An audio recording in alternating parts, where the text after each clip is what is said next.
All right. Hello, everybody.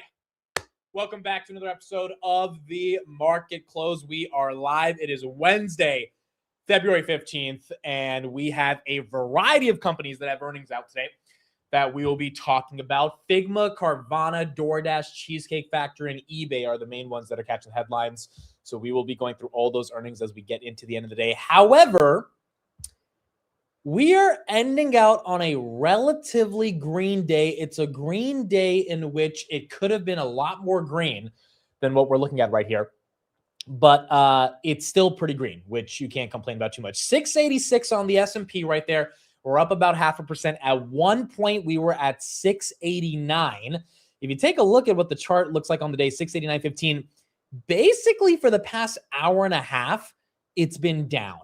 689.15 all the way down to 683.92. And then thankfully, this is pretty much not where we ended yesterday. We ended at 682 yesterday, but we're kind of close to where we ended yesterday. That's where we bounce. And I think that's actually kind of bullish. Now, maybe it ends up being bearish, and maybe this is just another dead cat happening into the last 13 minutes of the day. But it is nice to see us hit the level that we almost hit yesterday, a little bit below the level that we hit yesterday, and then get a bounce 686.38. Up about 0.5%. Robinhood, 75.50. NVIDIA, 188. NVIDIA did get to 190. NVIDIA got all the way down to 186. Now back up to that 188 level. SoFi, 1971. SoFi got to 1949. Almost at $20 today. Hit 1997 or something. Now it's back to 1970. CoreWeave's been a champ all day, up 4%. Rocket Lab's been amazing all day. That's up 6%.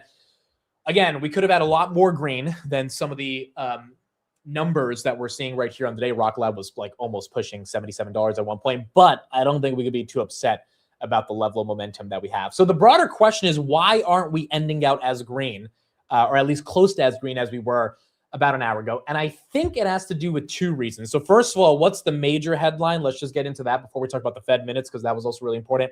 But the market really didn't move that much on that news. It kind of was like an hour later, the market started moving. And I think it's because of this headline right here that came out about 30 minutes ago, which is the U.S. is now withdrawing all forces from Syria, as per the Wall Street Journal, citing different officials in the Trump administration. Now, this is potentially signaling some truth to the Axios report that we talked about this morning.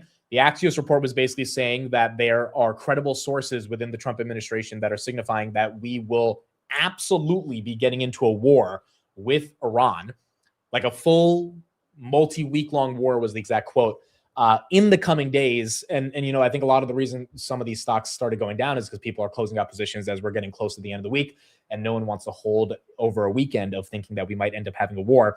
Now that we're withdrawing forces from Syria, well, that might also signal that we are getting ready to deploy forces into Iran, leaving Syria, and that could be creating some broader issues for what's happening here as well. So, I mean, we talked about those Iranian headlines in the morning. They haven't seemed to slow down. This Wall Street Journal headline around Syria was kind of the biggest thing to get people to believe, hey, maybe this is happening and maybe this is something we should take seriously. And that's what I think started moving the market to go down a bit. Could be wrong about that, but kind of the best reason I have. Outside of that, it's obviously just algos going back and forth. I mean, Palantir was pushing 140 at one point again. NVIDIA was pushing 191. So the fact that all of them took a pretty big steep downhill move, and they could have kept going down, but at some point buyers stepped in, and now you're seeing some more momentum to the upside.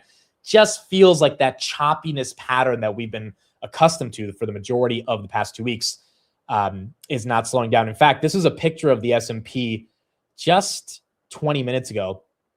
It was ugly, right? Look at this. Went all the way up, stayed there for a while, then came all the way back down. Now we're at 686, which is nice to see on the S&P, but the chop continues. And unfortunately, it feels like we are not out of the chop yet. Now, in terms of the rate hikes, not the rate hikes, the Fed minutes, which the headline on this, I can't even believe I'm saying this, but Fed minutes shows several officials point to a rate hike scenario. Federal Reserve officials signaled renewed worries over inflation, with several policymakers suggesting the central bank may need to raise interest rates. These people have lost their damn minds. If inflation stays above their goal, a vast majority of participants judged that the downside risk to employment had moderated, which, given we just had 1 million jobs revised to the downside, the fact that they're saying the downside risks to employment have moderated. And remember, in December, the reason we cut was because Jay Powell said the downside risk to employment is something that we can't take lightly. Now they're saying it's moderated. I mean, it's kind of becoming a joke.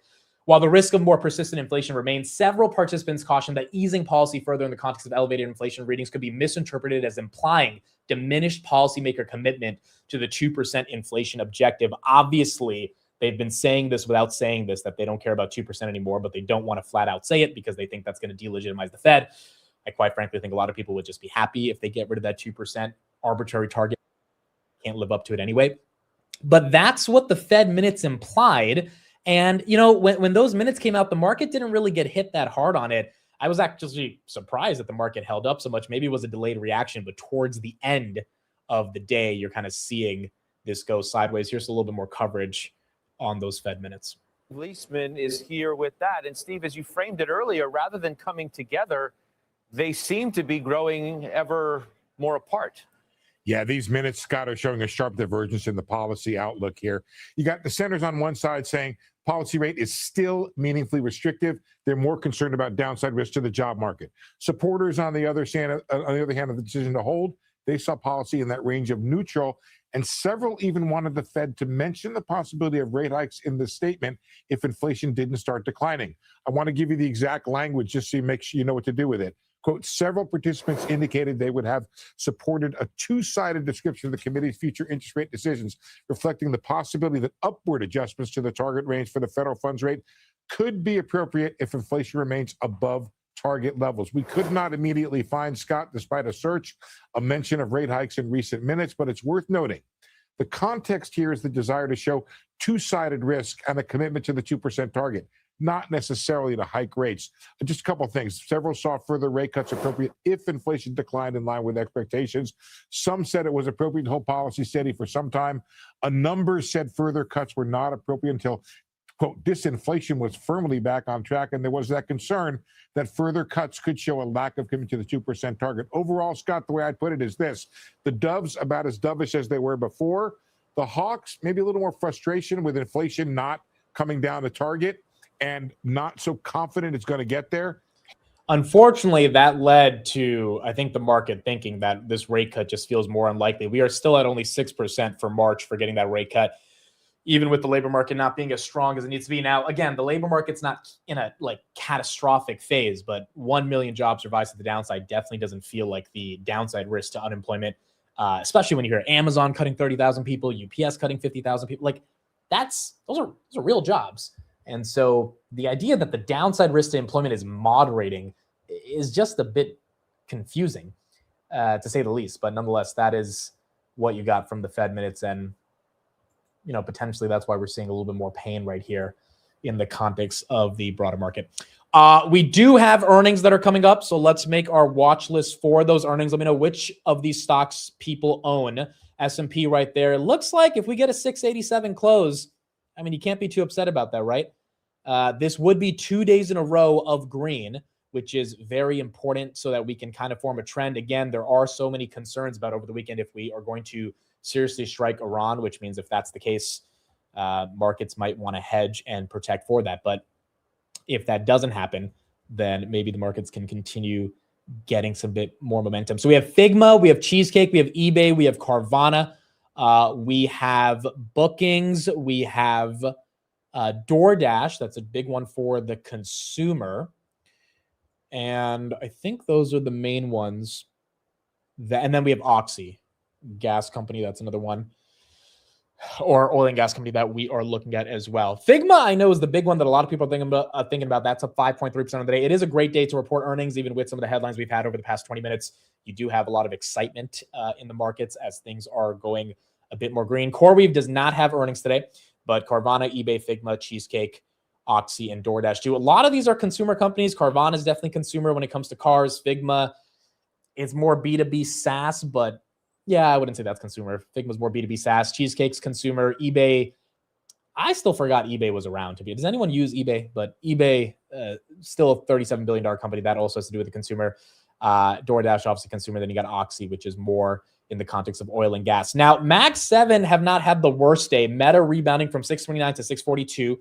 You had Google that I think is getting above 300. Yep, 303 right there. Amazon actually had a relatively decent day above 205. Fell a little bit below 200 in the beginning of the day, but held on to that 203 level now at 205. Tesla at 411. And then again, NVIDIA which multiple reports have come out over the past couple of days that NVIDIA is going to crush it. 188.13 on NVIDIA. Got to 190. Hopefully we can continue keeping that momentum. We got about 4 minutes till the market closes. Here's Tom Lee on his thoughts on the market, and then we will get into the close. Stocks took some hits. Partly was a software downturn, and then this rotation out of the Mag 7 armies into the bullet makers for AI, and a general sort of risk off as gold surged. But the earnings have been delivered solidly. We've been getting good economic reports, and I think positioning has gotten risk off enough that we can sort of climb maybe in a labored way towards 7,300. Hey, how about that? Do you think, we talked about this at halftime today, are we appreciating enough how strong earnings season has been? I think the stocks haven't reflected that because we've had a huge beat, a large percentage of companies beating. It has shown up, I guess, in small caps, but to me... Yeah, but I mean, you know what I mean? It's like, if you said we were going to do double-digit earnings growth, and that would be a key pillar of the narrative as to why stocks were going to continue to go higher, and then we had all this volatile chop, and we're not sure now where we're going. You just said, well, if we're going to do that kind of earnings growth, we're going to be just fine. Yeah. I mean, there's this old adage that it takes a whole lot of E to offset PE, meaning like, you're right, the earnings have been good, but things that have affected multiples are what's causing the market to come in, the AI, a new Fed chair, potential war. So you're right. I think the fundamental anchoring is actually good. So that means stocks eventually kind of re-anchor to that and we go higher. So you say there are three key trades: rotation back to the Mag 7, the IGV bottoms, that's software, and crypto bottoms. But you're not suggesting that those three items have happened, are you?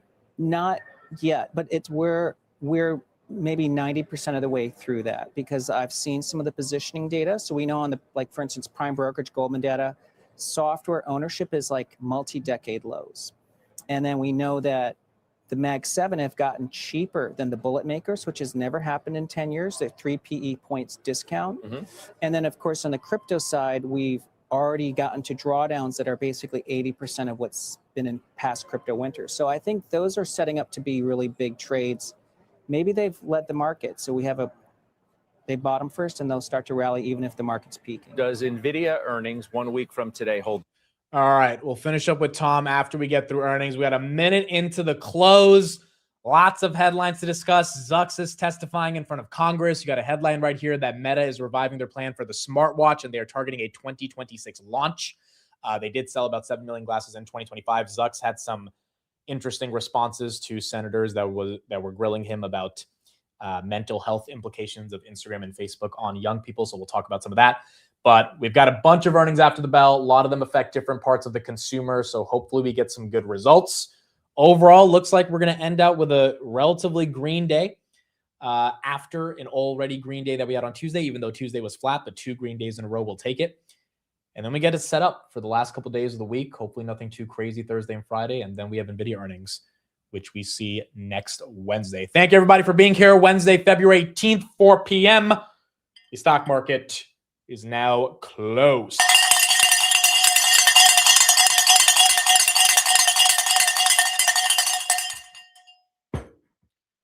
$686.24 is what we close on the S&P, up 0.5% on the day.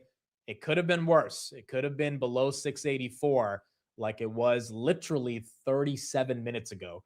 So the fact that we got a bit of a rebound right into the end of the day is not too bad. Tesla, 411. NVIDIA, 187.98, just below 188. Rocket Lab, this thing was 65 yesterday, 74 today for the Lab of Rockets. Palantir got to 140, got rejected at 140. Right now back to 135.38. That was still up 2% of the day. Meta, 629 to 643. SLV, silver was up 5.6% of the day. SoFi, I thought SoFi would make a little bit bigger of a move. I mean, it almost touched 20. This one has just not been able to break out of it. But it's not just SoFi. It's a lot of the fintechs. 1954, still green on the day. But I think a lot of us are looking to see if that one can get above 20. Robinhood, 75.20. That was basically flat as well on the day. Pinterest, that was up a little bit, 5% after they got hit 30% last week on earnings. Snapchat actually almost got to $5. Still back at 487. They passed $1 billion on their ARR for subscriptions. That's why that stock was up about 3%. Ondas, nice big move. Back-to-back days of 10%. back-to-back days of 10%. So not too bad for Ondas, 1107 on the close. You got Figma that's moving after hours. Do we already have the earnings? I think let's get into it. Figma is up 1.3, 1.4. Now it's up 2. Let's see if we have these numbers. And again, let me know in the chat if you own any of these names. Yes, Bloom Energy, also great day. That was up 8.2%. Brad Gerstner took new positions in Shopify, CoreWeave, and Bloom Energy.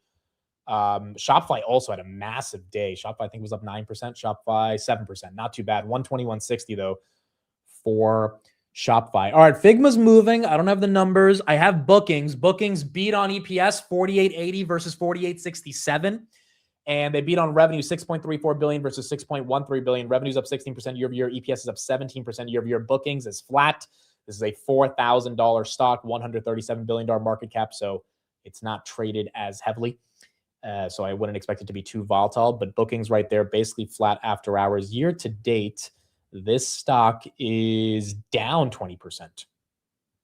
Okay. So earnings not really giving it too much of a pump, but it is down 20% year to date. Figma's still moving, but I don't have the numbers. Wow. Salesforce signs definitive agreement to acquire Momentum. Dude, Salesforce. It's like every month they acquire a new company. Salesforce stock flat after hours. I don't know what Momentum is. I would imagine it's something in the enterprise software space, potentially around AI.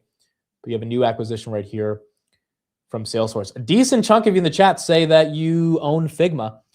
All right, well, let's see what these numbers look like and kind of what we get here on Figma. Still waiting for some more of these numbers. Salesforce, again, signs definitive agreement to acquire Momentum, and then you got Booking that beat on the top and the bottom. Another headline from Meta. Meta starting 2 new super PACs to help combat AI backlash, as per the Wall Street Journal.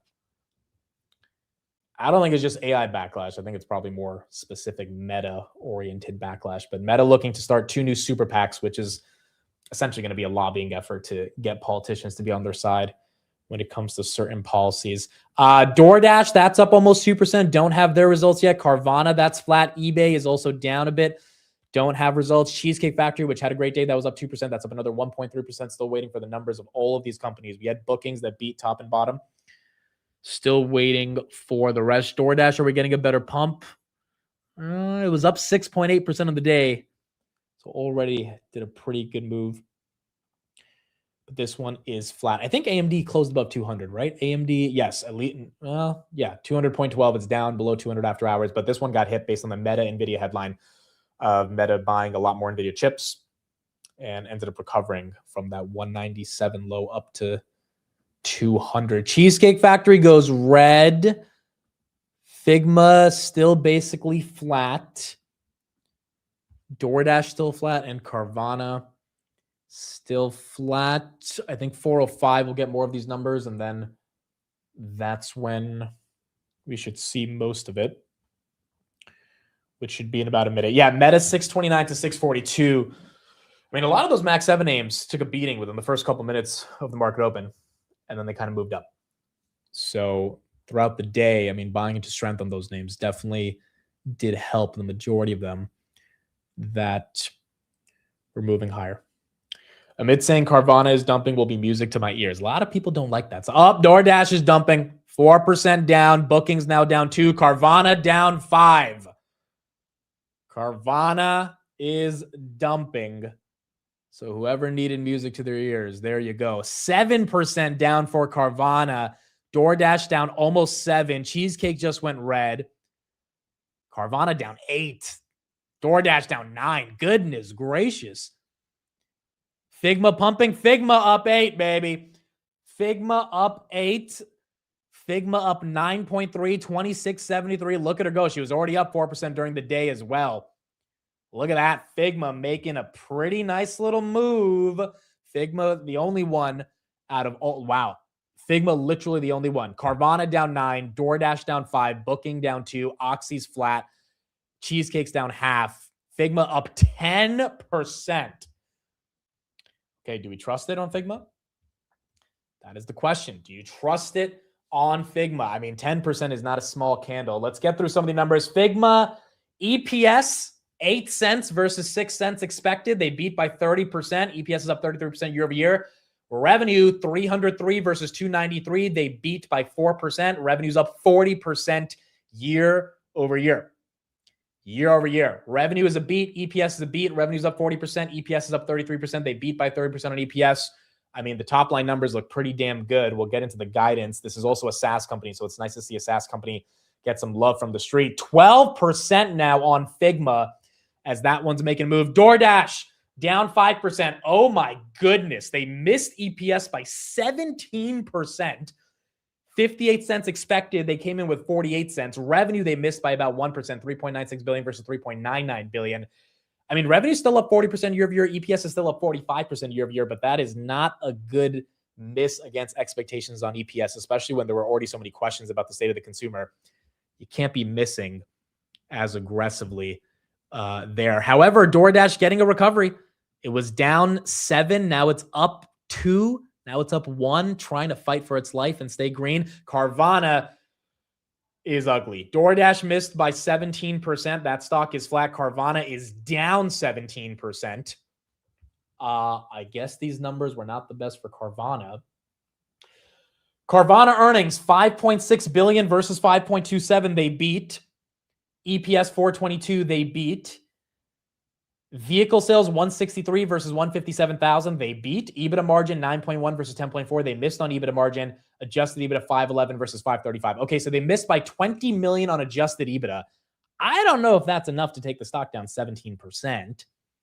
Figma, by the way, congrats to anyone who's in this 15% move. Absolutely beautiful for Figma. But Carvana is getting dumped now 19% below 300. It has to be guidance. I don't see the guidance here. Let me see if I can pull it up. But Figma beat across the board. Carvana, the only thing they missed on, if it's not just guidance, is adjusted EBITDA, which that's definitely a metric that matters for a company like Carvana, but it's not a 20% type of downside move. There's got to be something else here. Let's get the bridge on Carvana and see what the street is so upset about here. Here we go. Has been. Guys, hang on one second. Carvana earnings are out. Phil LeBeau has the details. Hey, Phil. Mike, take a look at shares of Carvana, the company reporting a fourth quarter earnings per share of $4.22. We are not doing a comparison due to a number of factors, including a large gain in there that some of the analysts may not have factored in. Revenue came in better than expected at $5.6 billion. As far as the metrics, the numbers within the numbers in the fourth quarter, their retail vehicles sold came in better than expected at 163,522 vehicles. The street was at 158,000. The gross profit per vehicle, which is really the metric that most people use to measure the success of a quarter, it was down year over year by $244. Adjusted EBITDA of $511 million, shy of what analysts were expecting at $539 million.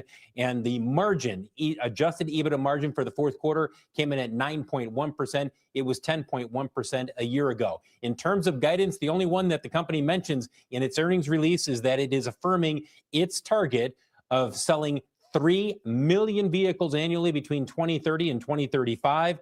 And then also the company says that it expects in that same time range between 2030 and 2035 to have an adjusted EBITDA margin of 13.5%. So they missed on adjusted EBITDA. They missed a little bit on some of these fiscal year 26 guidance metrics. But that stock being down 20% feels like there's something deeper the street is upset about. Remember, Carvana was the subject of a short report for the past couple of years, but really for the past couple of months. And although that short report wasn't necessarily the thing that took it down as aggressively as earnings is, that compounding with them missing some of their metrics might be leading to some of the pain right here. 18% down on Carvana. Yes, they missed on the margin per vehicle sold, which is definitely an important metric. I guess that's it. That and their EBITDA margins is enough to take this one down. And the short report kind of did accuse them of cooking the books in terms of their accounting. So when you're missing the margin on the amount of money you're making per vehicle you're selling, that kind of feeds into the short narrative a bit. And I guess that's why that stock is getting hit right there, 18%. DoorDash, that's down 8%. Figma still up 15. Still up 15. Cheesecake is flat. eBay, I have those numbers. They beat on the top and the bottom. 141 on EPS versus 135. That's beat by 4%. EPS is up 13% year over year. Revenue's up 15% year over year. 2.965 billion versus 2.875 billion on revenue. That's up 3%, or that's a beat by 3%. eBay's up 4, Figma up 15. Again, Figma beat on pretty much every metric that matters. Carvana says our profit misses are estimated due to higher retail costs. So Carvana is blaming higher retail costs. It feels like they want to say tariffs, but they're not saying tariffs. And that's what's causing some more of the pain right here. Etsy after hours is up 15%. Etsy didn't have earnings, so I don't know why the heck Etsy's up 15%. I'll see if that has, does that have to do with eBay? Etsy just agreed to buy. No, eBay agreed to buy Depop from Etsy. eBay agrees to acquire Depop from Etsy for $1.6 billion, $1.2 billion in cash. Etsy bought them for $1.6 billion in 2021, so they're losing $400 million on this, which is not the best, but I guess this is an acquisition. I remember seeing commercials for this thing. This is like a Gen Z sell your used clothes on a global marketplace type of product. I guess eBay thinks they're getting a better deal right here, but that's why Etsy is popping off. eBay not actually tanking on this acquisition, which is good news for eBay, holding on to that momentum. Etsy getting a 15% pump because they just got $1.2 billion from eBay. Here's some of the coverage on Doordash as well. Mike, it is a miss for Doordash on the top and bottom lines. Shares more than 3% lower in extended trading. Q4 EPS is 48 cents a share, below the 59 cents expected. Revenue also came in a touch light at $3.96 billion versus the street estimate of $3.99 billion. But the bigger issue here is that these misses come even after estimates have been slashed over the past 3 months. And while Q4 adjusted EBITDA did beat by a slim margin, that too came on drastically lowered expectations. And for the second report in a row, profit guidance is a major problem for the company. Doordash is forecasting Q1 adjusted EBITDA between $675 and $775 million, which is well below the $802 million estimate. One bright spot from Q4, marketplace gross order value, the dollar value of all orders, beat at $29.7 billion, and total orders also topped estimates. But investors are weighing those growth beats against weakening profitability expectations. That's likely why the stock is coming down more than 6% now, Mike. Yeah. I mean, if DoorDash is thinking people aren't going to pay $7 to get a burger to come to their apartment, then yeah, they're going to have to lower some of those estimates on guidance. Etsy up 18% after hours. Etsy's loving this. Figma's up almost 18% as well. Figma seemed to just have crushed their numbers. I'll go deeper into the numbers. By the way, Bookings is doing a 25-for-1 split. They are finally splitting the stock. If they could let Zuckerberg know about how to do a stock split, that would be nice for all of us Meta shareholders. That means you'll be able to buy a share of Booking for $168. $168 from $4,200. Looks like that'll be effective next month. Oxy is flat after hours. DoorDash now really dumping, down 11% as that one continues to get hit. Cheesecake now. Oh, Cheesecake dumps. Cheesecake dumps 5% down on Cheesecake Factory. Let's see if we can get those numbers. This one, this stock year to date is up like what, 10%? Cheesecake is up 21% this year. Numbers on Cheesecake, I don't have them yet, but doesn't seem pretty. 4.79% down immediately on the print. We'll see if that can recover.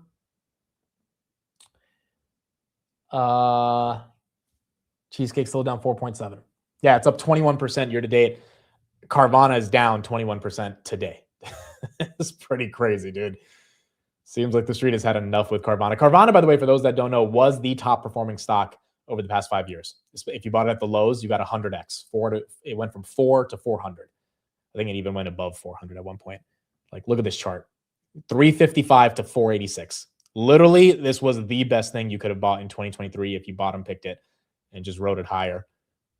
So, if you bought it anywhere even freaking below, 220, you should be happy. But 288 right here after hours, as that's down 20%. Wow, Cheesecake now down 8%. What did they say? What did they say right here to get the street upset? They beat on EPS.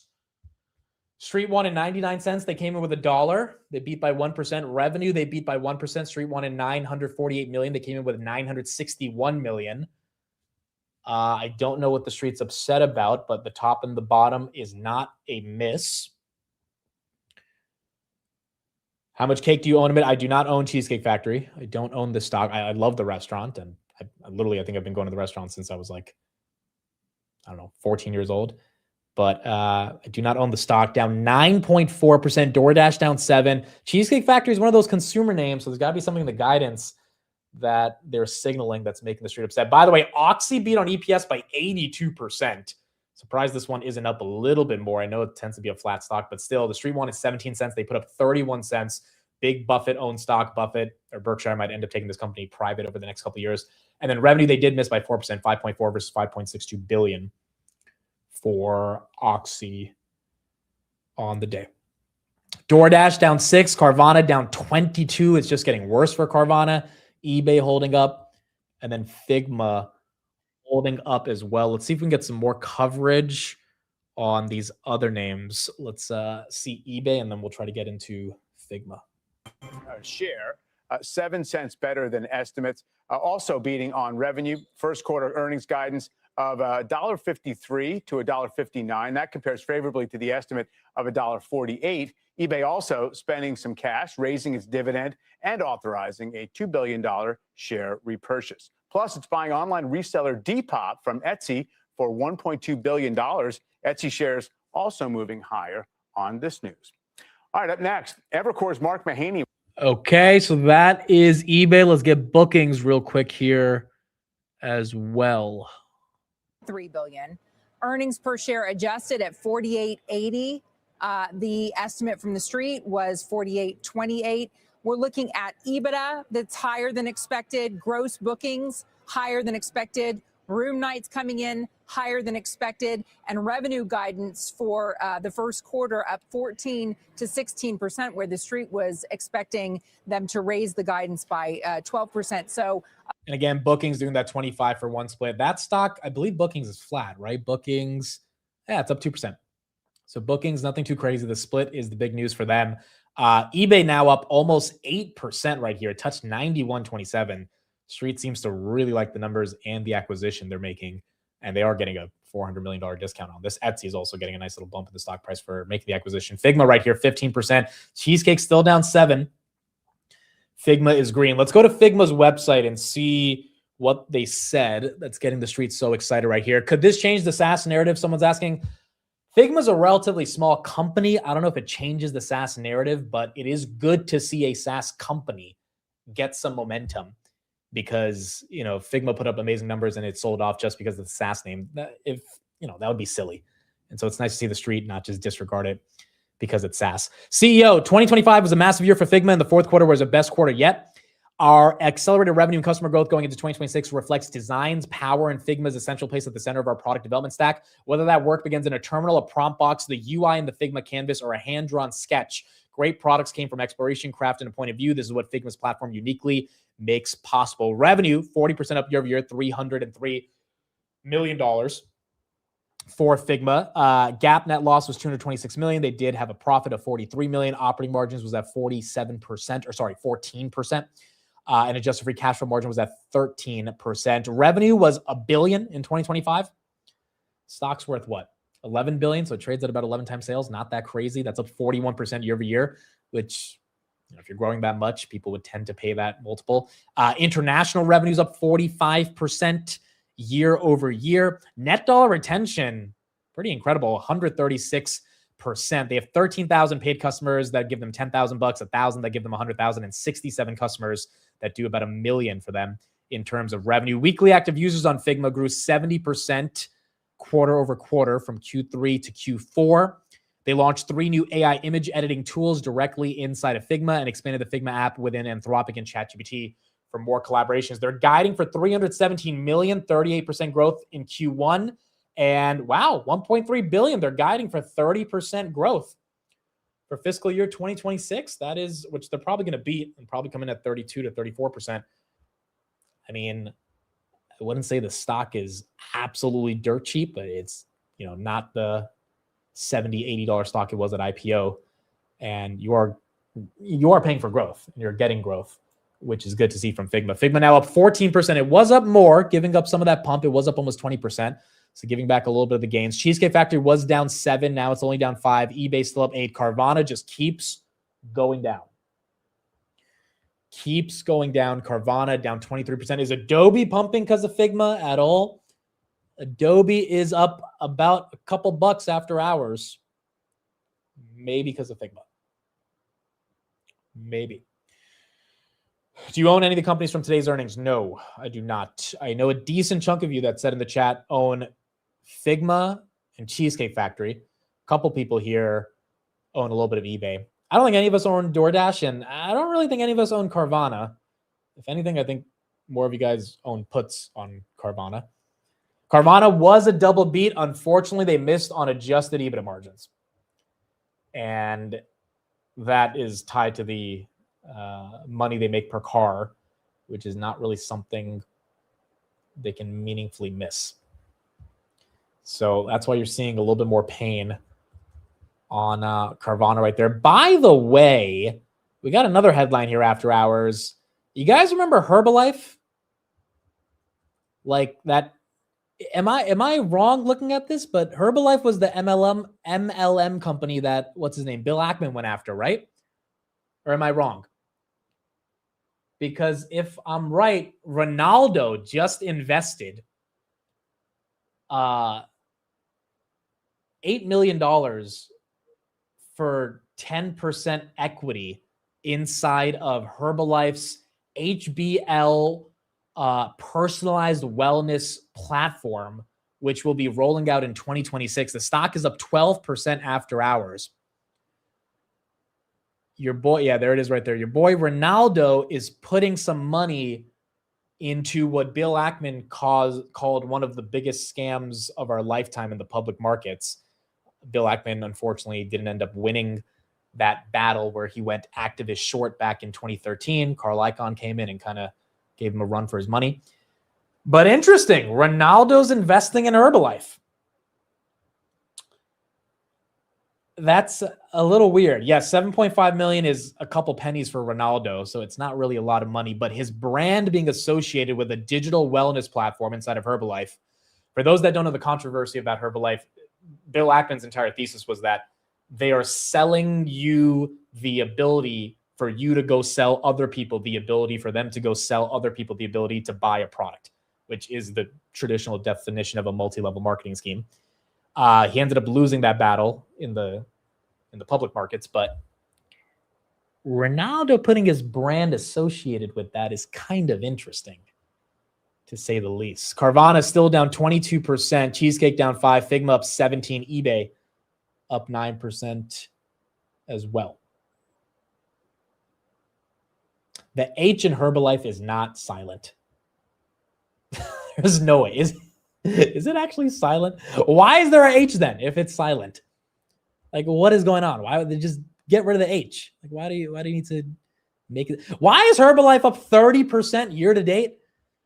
Why is Amazon down 20% and Herbalife is up 30%? It is silent. Okay. Herbalife, whatever. I don't know why the hell they put an H there if it's silent. This is a weird market, dude.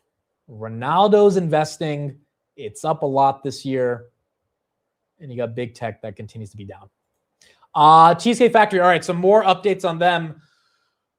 Sales are down 3% year over year in Q4. Revenue and EPS was a beat. They increased their dividend to 30 cents. They still have $644 million of debt. Check the 1 year chart. Oh my God. Why is this stock up 185% over 1 year? Maybe that's why Ronaldo's investing in it, because it just keeps going up.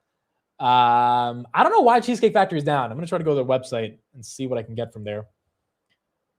But there's got to be a deeper reason the street's upset about it. So let's see. Cheesecake Factory. Okay, let's see. I don't see the press release here. Let's pull this up. Carvana still down 20%. Herbalife sponsors several professional sports teams, including LA Galaxy. Look, I don't know that much about them, but all I know is that Bill Ackman definitely made a pretty big argument a decade ago about why it's a Ponzi. It is kind of weird. Out of all the brands Ronaldo could partner with, he picks Herbalife. Okay, CEO of Cheesecake Factory. We delivered solid fourth quarter and full year results, generating record annual revenue supported by 25 new restaurant openings for the year. Despite a more challenging operating environment across the restaurant industry, including weather-related impacts, revenue for the quarter finished within our expected range.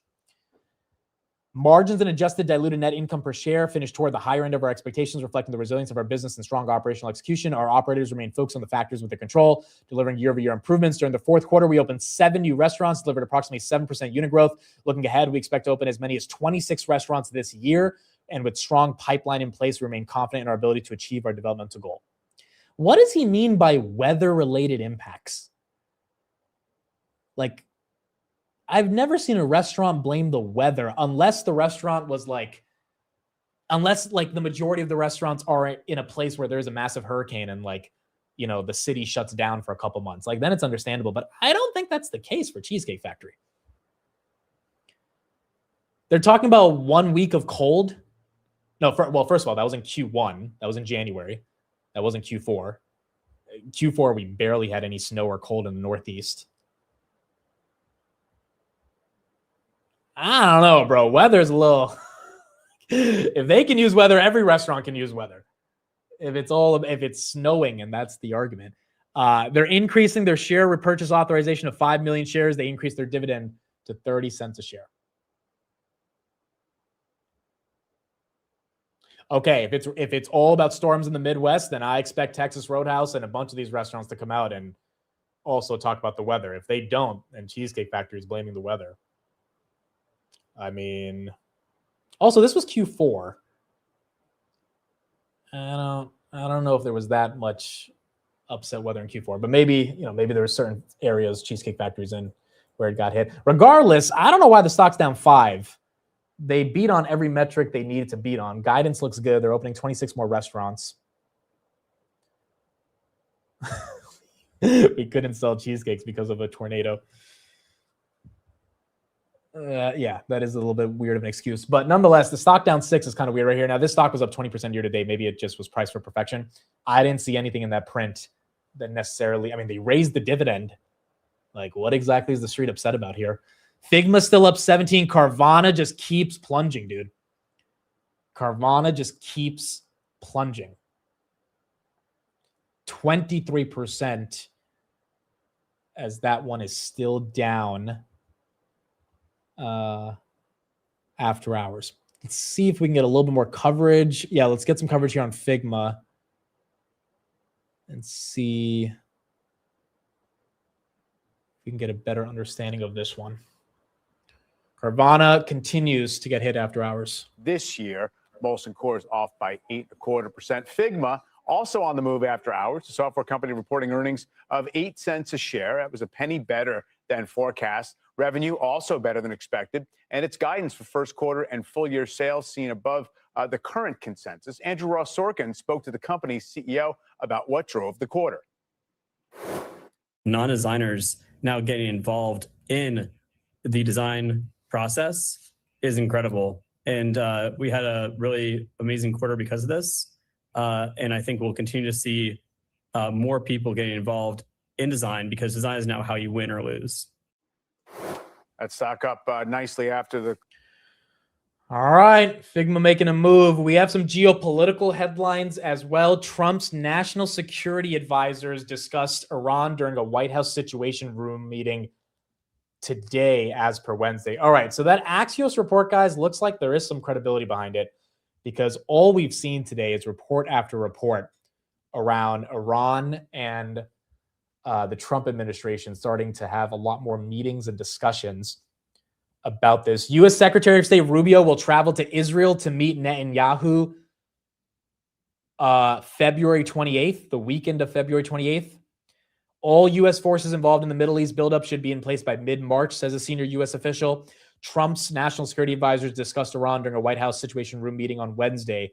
Senior official says U.S. expects Iran to submit a written proposal on resolving standoff in the wake of Tuesday's talks in Geneva, a senior U.S. official says. Okay, so I mean, it seems like there is going to be something heating up with this. And quite frankly, I think that was the headline that got the market to take a hit in the middle of the day. Just these fears that Iran is going to still be something that's more serious than not. And again, the other big headline we had is the U.S. is withdrawing all forces from Syria. That came out at 3:15. A lot of people are thinking they're going to be redeploying those forces into Iran. Oil prices were up today as well. So the market definitely is pricing in some type of geopolitical instability. Look at that, 5% across the board on Brent and WTI crude. That's why XLE was up on the day as well. I mean, here's the thing. If we are seriously going into like a real confrontation, again, stocks don't necessarily dip on confrontations. In fact, they end up getting bought up usually during geopolitical headlines. But the immediate reaction probably will be red because people will panic and think that the sky is falling if we're getting into a war, even if it's not framed as a war. Remember that Axios article this morning stated that if we do go into Iran, it's not going to be some Maduro operation where it's super quick. They cited multi-week long effort. And I don't know what the U.S. is trying to get out of it. A regime change? Are we trying to negotiate? Yesterday it was all about diplomacy. Now it looks like military action. What exactly is happening here? I know we want them to stop their nuclear program, but Iran's not just going to easily stop doing that.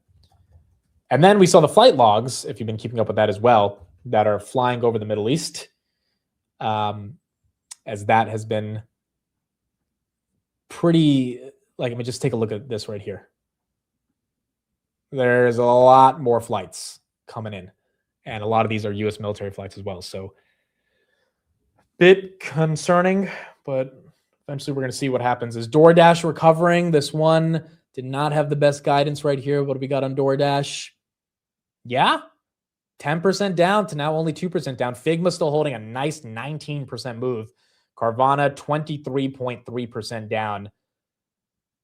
This one continues to be pretty ugly, 23.07. Cheesecake still down 5, Figma up 18, eBay up 6, Oxy's up 3. Oxy now getting a move, 82% beat on EPS. I think Oxy deserved that. That's up 3% after hours. Bookings up 2%. They're going to be splitting their stock. And then you got Doordash. That's now down 2.6%. Also, Wyndham Hotels had earnings today. Their stock is WH. That is down 4%. They missed on revenue by 2%, 334 versus 336. And beat by 5% on EPS, 93 cents versus 89 cents expected. Wyndham Hotels and Resorts, that stock is down 4%. Okay. That is what we got with earnings, folks. That is what we got with earnings. If you're in Figma, congrats. If you were short Carvana, congrats. Outside of that, didn't really see some ugly misses on these earnings, which is good. Because whether you own the stock or not, you want to see companies beating on earnings. I still don't get why Cheesecake's down. Doordash, I get it. eBay, yeah, I guess it should be up. That was a good acquisition for them. And Figma, it's nice to see Assassin get some momentum, as Figma was down about 80% from the highs after the IPO. Grab moving after hours. Grab kind of flat after hours, 445. Grab did end the day up 4.2%. Shopify, great day, up 7%. S&P again, 686. And then NVIDIA right here at 187.98. All right, so that's what we got with earnings. We'll run through some of the other headlines we had as we end out the market close. Let's finish up here with Mr. Tom Lee, and then we will keep going from there and kind of get a little bit more of his thoughts of what he thinks is happening in the markets. Oxy did report they beat on EPS by 82%. That's why that stock is up 3%. Wow, Lyft CEO just bought some shares, folks.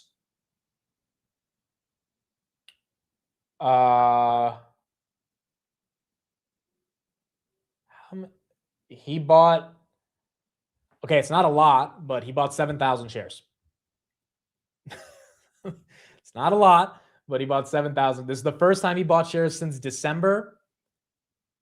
And in December, he bought 5,000 shares. Okay, I don't even know if reporting this matters, but why do these CEOs are so rich? Like, if they're going to buy, they might as well buy. 7,000 shares is, I don't know if that's going to inspire confidence, but 7,409. He spent $100,000. I would imagine he has more than 100,000, but yeah, he bought 7,000 shares. Makes about these different areas of discretionary making a pretty good signal. Yeah, and discretionary bottoming kind of does make sense because consumer confidence is so low, and as you know, it's a contrarian indicator for confidence to be that bad. So discretionary should start working, but then you do start to get more things working, and it could help push the index higher. All right, well, let's welcome in our panel to continue the conversation. CNBC contributor Hightower Stephanie Link. Most important ratio, we think, for the bull market over the course of the last 3 years. The fact that discretionary has outperformed staples means that every time you've had a headline about bad consumer sentiment, the equity market was arguing that you should give the consumer the benefit of the doubt. So this ratio is still in an uptrend, but if it starts to bleed lower, making lower highs and lower lows, then that's when we would grow more cautious about the consumer. We'd grow more cautious about the U.S. economy, U.S. risk assets. That's not the call we're making, but given the underperformance to start the year, it's certainly a yellow flag to watch. Tom, what do you think about that? Well, I mean, to me, I think Cameron's not really raining on a parade because consumer staples is a defensive trade, and it kind of makes sense. Gold rising and tech not doing well, and I think a lot of de-risking in portfolios. So I think that's why staples and healthcare and defensives have been working, but why is that all happening against a backdrop, as you heard Stephanie Link articulate, has so many different reasons to be positive about this market? So why are staples outperforming,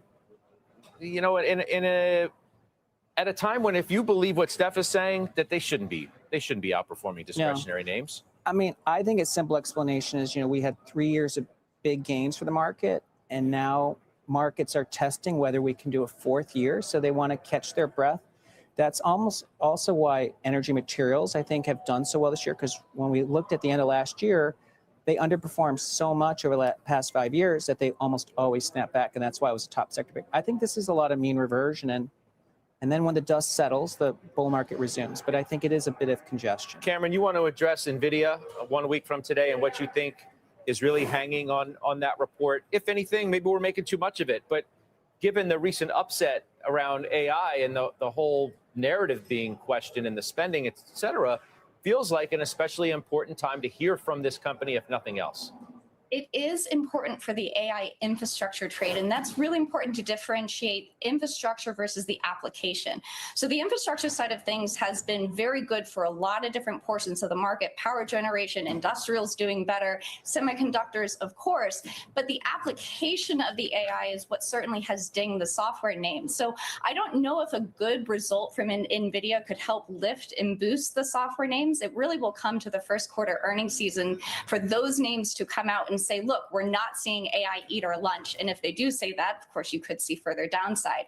So for that bullishness on AI infrastructure to continue, NVIDIA certainly has to blow it out of the water. And Steph, we just don't seem to have.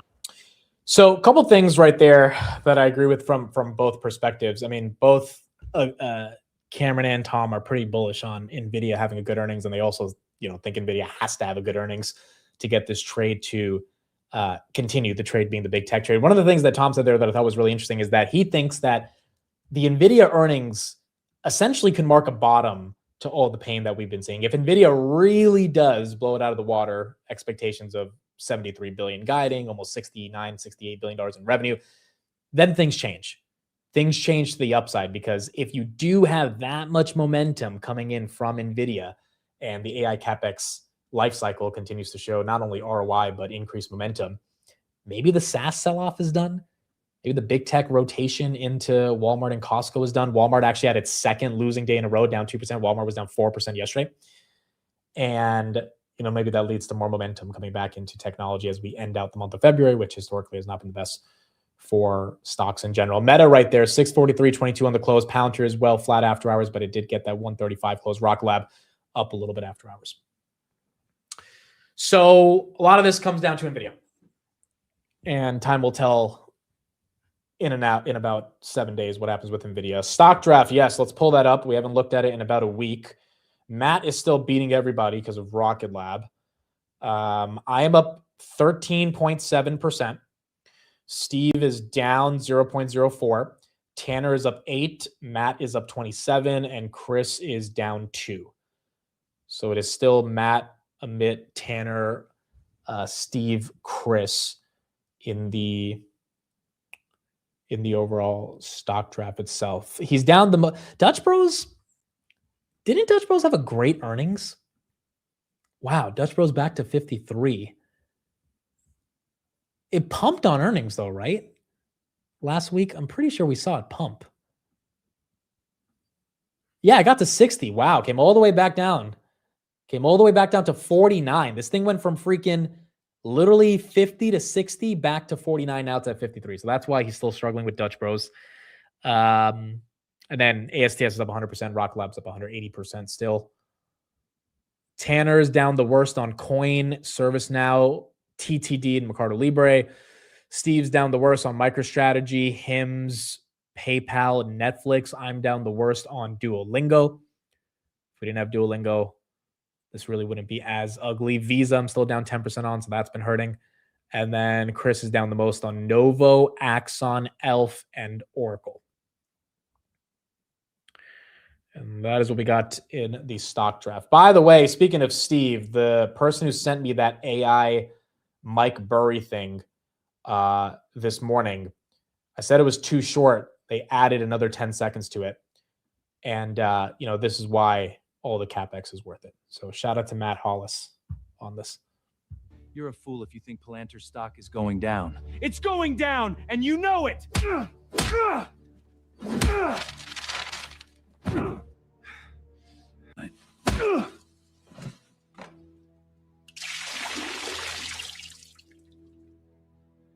I'm the milkman, bitch. You're a fool if you think... It is the greatest thing on the planet. This was absolutely the greatest thing on the planet. When I saw him pour the milk, I mean, come on, dude.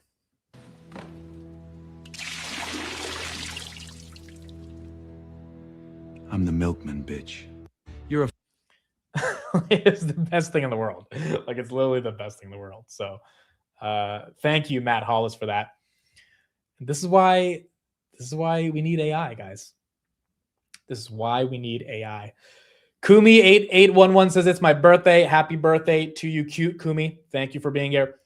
And thank you for being part of the show. Hopefully that AI video was a nice little birthday gift from Matt Hollis to the entire channel and to you. I mean, this was just great. This was literally just great.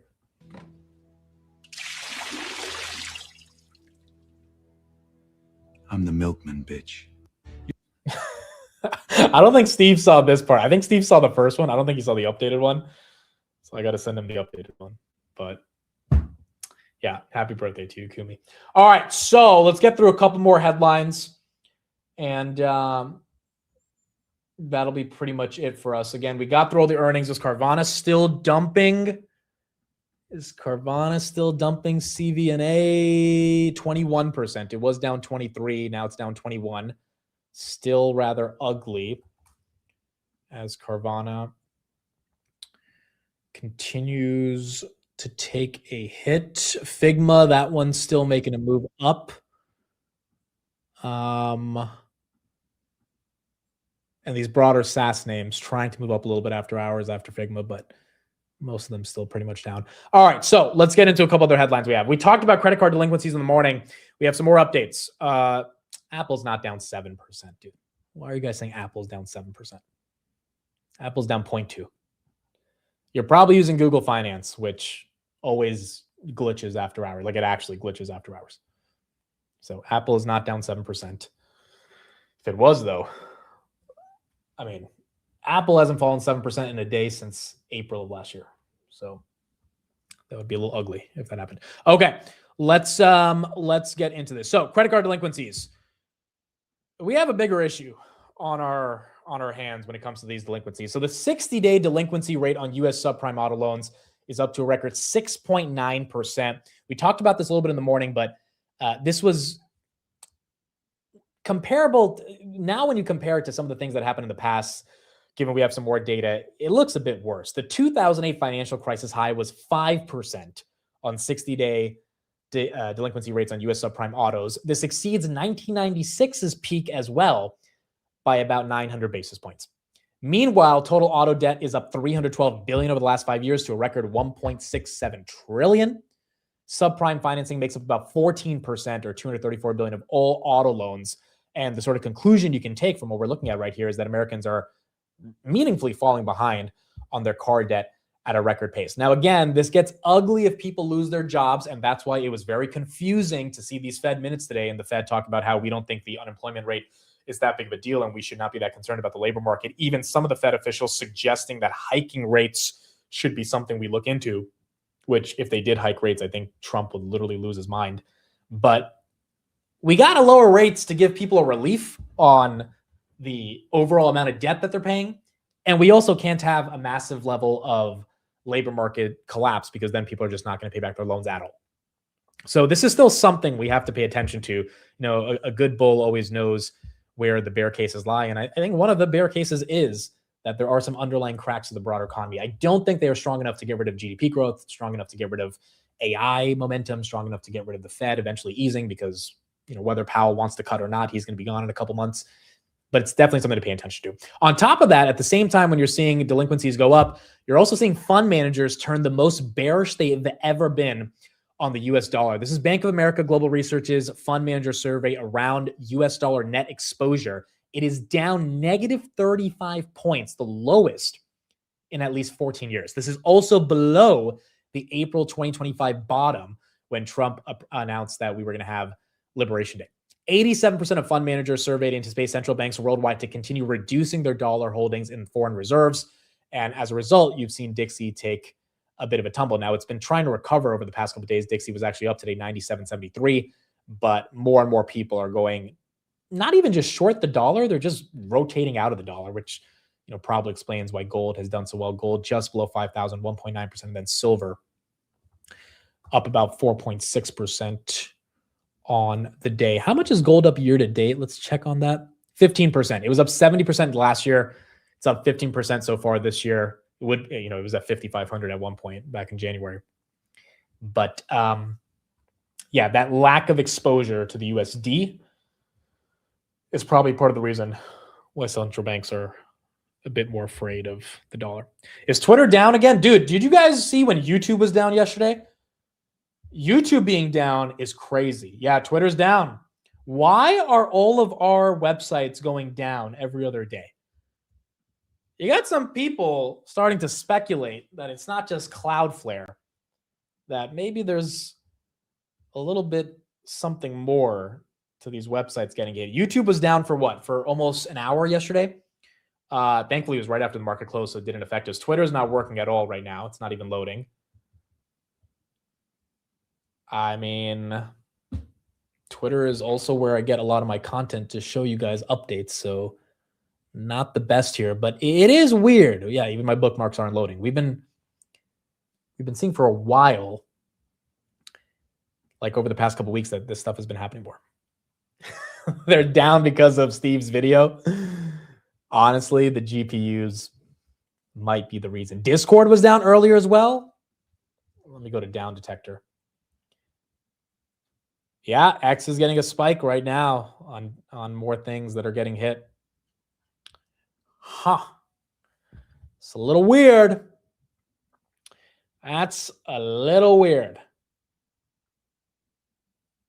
I mean, again, you got a lot of people thinking there might be a cyber attack that's been happening across the entire country on a variety of the most important services. I don't know if it's necessarily a cyber attack, but these platforms don't go down that easily, or they're not supposed to go down, especially YouTube. Like maybe X, whatever, because, you know, X is X. It's not as robust as like Google, but YouTube never goes down. Like you also, the amount of money YouTube makes per minute, like YouTube losing watch time, even 30 minutes, it's a decent chunk of revenue that they're missing out on. So they can't really afford to be going down as easily. Bitcoin right there, lost 67 in the morning, back down to 66.3.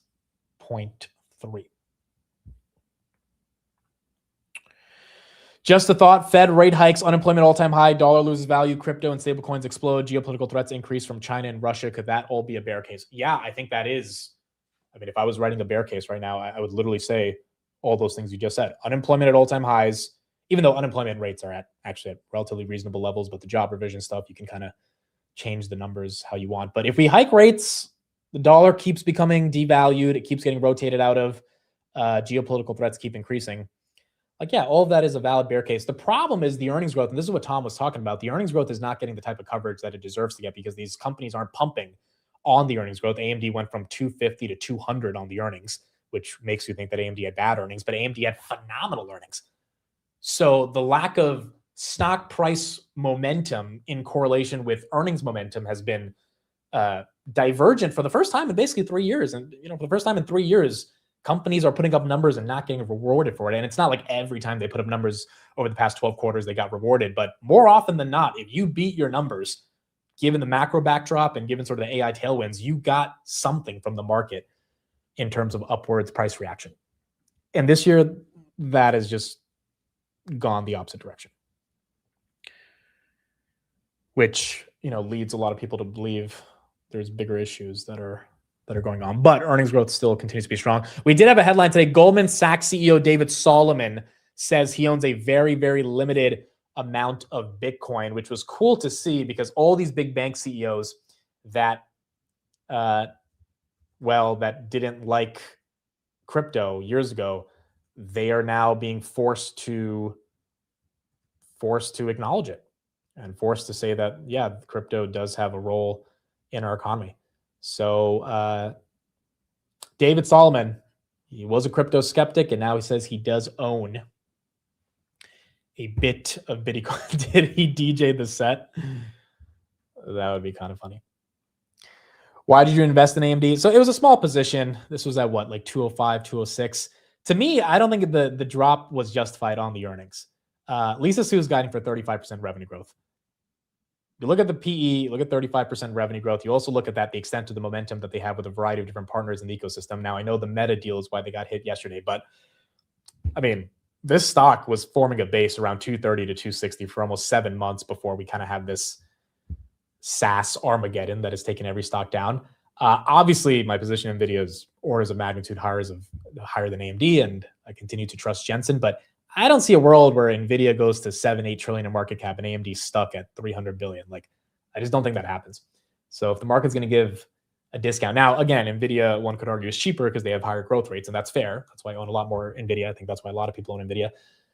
But I don't think you just discount AMD or Broadcom. Now, that day I could have bought Broadcom. I picked AMD instead simply because the multiples on AMD are better.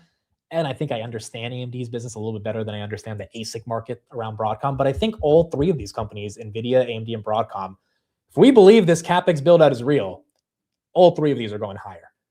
And so, if one is on sale down about $70, then that's why that one got a bit more attractive for me. Google spending $200 billion in CapEx and can't keep YouTube up. Yeah. Or one could argue the $200 billion in CapEx is what's keeping YouTube down, because these data centers are now not easy to allow video to be streamed because everyone's making AI videos. Recent Federal Reserve paper finds Kalshi to be valuable to both researchers and policymakers. Wow. That's from the Fed website, folks. That's from the Board of Governors of the Fed. Prediction markets offer a new market-based approach to measuring macroeconomic expectations in real time. We evaluate the accuracy of prediction market implied forecasts from Kalshi, the largest federally regulated prediction market overseen by the CFTC. This administration's not letting the prediction markets fail, which is bullish for Hood, but also surprising to see how much they support the prediction markets. Iran after hours, that's flat. Nebius, did we close above 100? We did. There you go. Nebius got a nice little 101 close. Got up to almost 104 on the day as well. Okay, is X back? X is not back. It's trying to be back, but it's not back. The Fed isn't the government, though. That's fair, but the CFTC is part of the government. And based on that statement I showed you guys yesterday, the CFTC, I mean, they are pretty damn bullish on prediction markets, which is fair at the end of the day. If this is going to be something that is incorporated in terms of mainstream society and how people judge news, then I guess that's not necessarily going to be something to doubt. This is another chart of Palo Alto Networks that I saw yesterday. Yeah, I think X is coming back now. Take a look at this. Revenue is growing, operating margins are climbing, but once again, the market thinks that SaaS is getting disrupted. Like, you look at a lot of these charts, whether it's ServiceNow, Salesforce, Figma, Palo Alto, CrowdStrike, AI is not stopping these businesses from showing more momentum. Now, the threat and fear, there was a headline actually last night that I forgot to cover that Anthropic is hiring an ex-Salesforce executive because they are looking for someone to lead their GTM for their CRM replacement tool. So Anthropic hired a few people that used to be half of Salesforce's GTM leadership team. You can see those names right there on the screen. And essentially, Anthropic's trying to build their own version of Salesforce, and they want people from Salesforce to help them sell it into the enterprise space. So, like, headlines like that definitely can get the market to be afraid of, like, what if Anthropic succeeds at really taking away market share from Salesforce, which is a fair headline to be afraid of. But the discount they're putting on some of these names just because of a potential threat of a competitor, it feels aggressive. And it definitely feels aggressive on the cybersecurity names that probably are not going to get disrupted as easily. In fact, let's actually listen to one of the CEOs in the cybersecurity space, because he was a bit annoyed yesterday with kind of how the street has been interpreting the reaction to cybersecurity. Is Doordash getting a pump? Doordash, it was down 7. Doordash went green. Wow. They might be having the earnings call right now. I don't know what they said. They missed on a couple metrics that got the street upset. That stock went from 151 to 171. Not too bad, as Doordash is coming back and trying to get a little bit more momentum here. Here's the Palo Alto Network CEO about the stock reaction after the bell. We get right into the numbers, right? The situation is full year EPS guidance come down. Revenue is beaten. And so I'm trying to understand, like, the environment that you're in. You know, what is it that's weighing on profitability for the balance of this year? Well, first of all, nice to see you, Ed, and thank you for having me on. I think the market is not paying attention to our numbers carefully. We just completed our largest acquisition in CyberArk. We had a great quarter. Our numbers are across every known consensus metric. The market is not understanding that our guidance for the next 2 quarters includes CyberArk. If you take the consensus of CyberArk and ours, we're actually getting above the collective consensus, but the market hasn't understood the dilution of shares. So I think they have it wrong. Our guides are actually above consensus across the board. I said our guides are above consensus across the board. These are the post-market bots which haven't figured this out. I always enjoy you joining us on the network. You're always honest. Wow. CEO says these are post-market bots that haven't figured it out. I like that. I like that energy. He's basically saying it's algos that don't understand our business.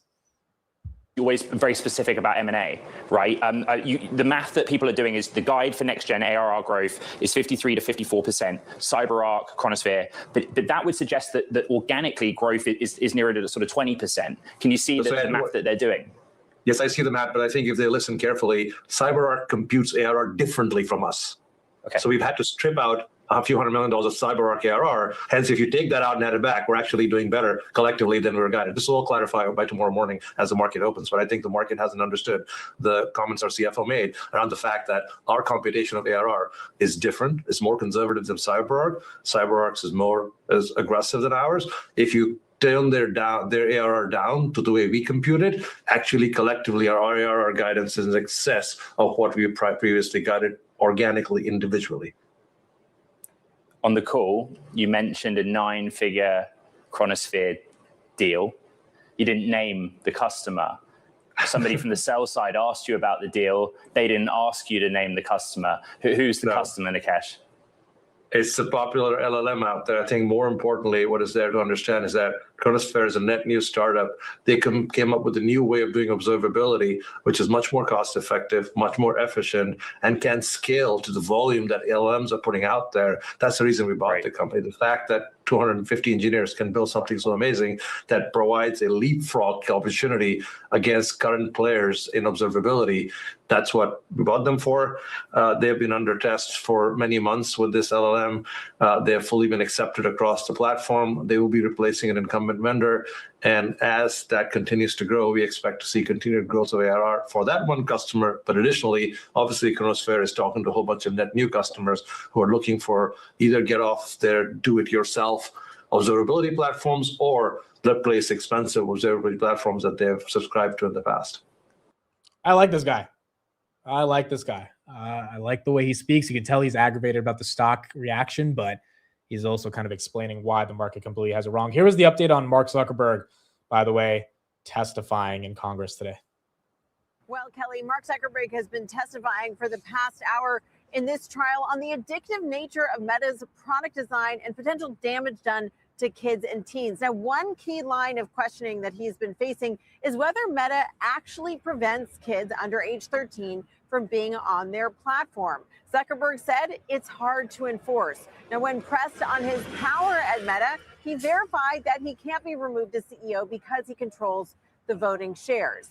And when asked about media training, Zuckerberg said, "I'm known to be bad at this," referring to the testimony and all of his speaking. Now, we did see him walking into the courthouse earlier as this landmark case shifts focus to companies' liability for product design rather than the content shared on the platform. Section 230 shields them for liability for that content.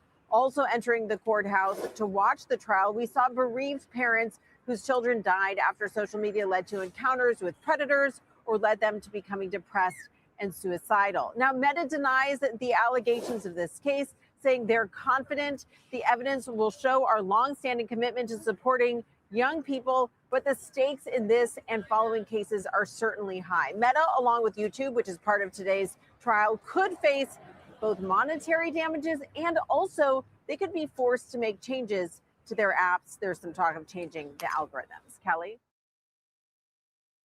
So that's what you got from Zucks. Meta stock not really changing too much based on that. This video I thought was also kind of interesting. Zucks got served while he was walking into the courtroom today. Mark Zuckerberg, you've been served with the summons and complaint. Mark Zuckerberg, you've been served. You've been served.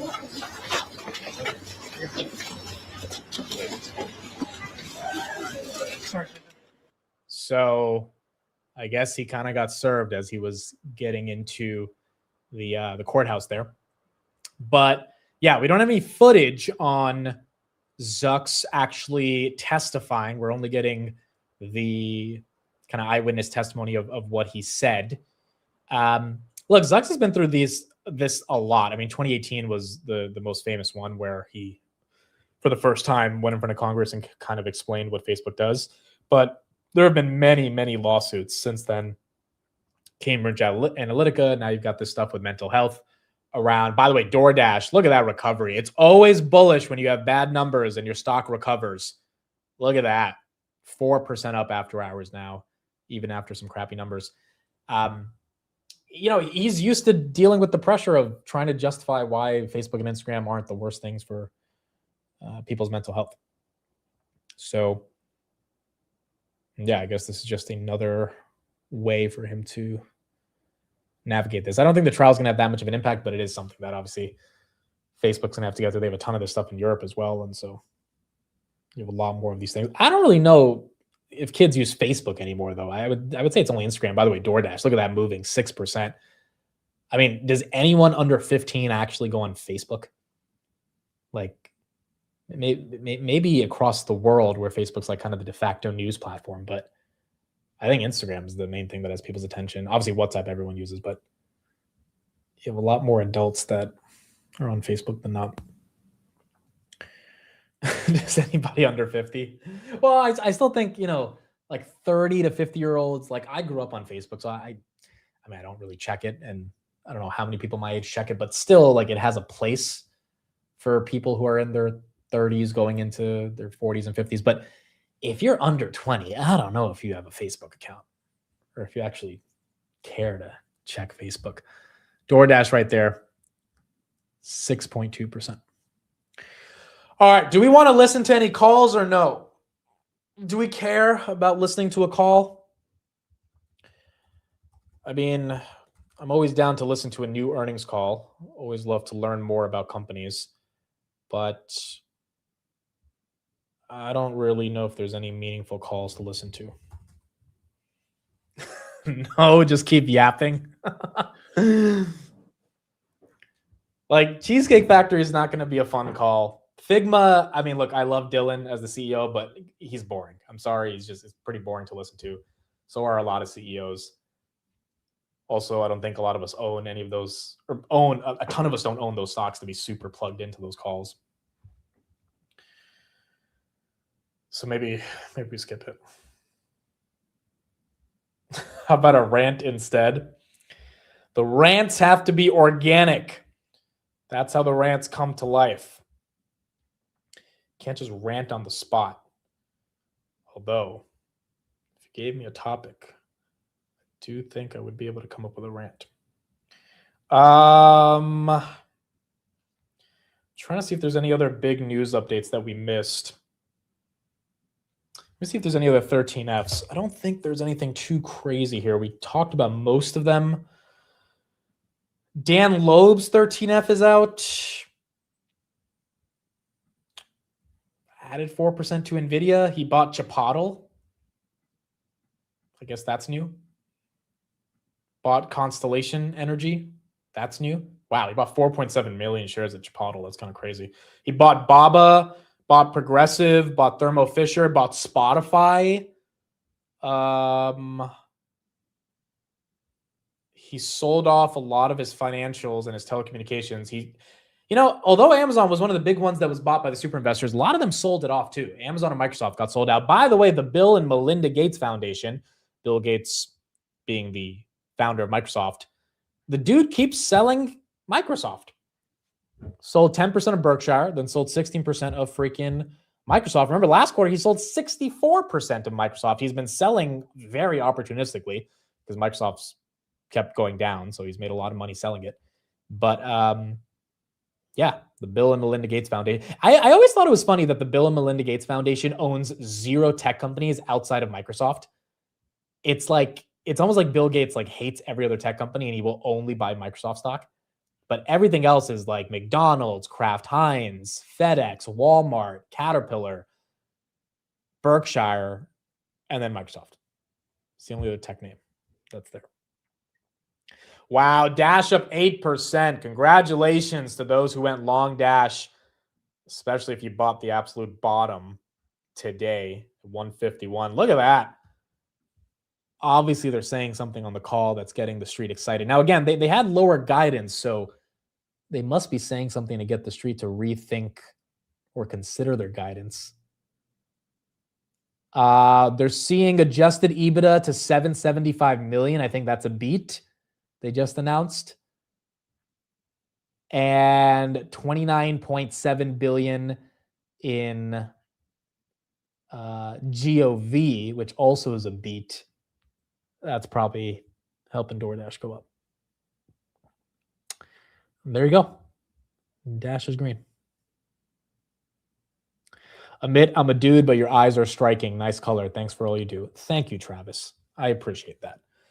I deeply appreciate a compliment.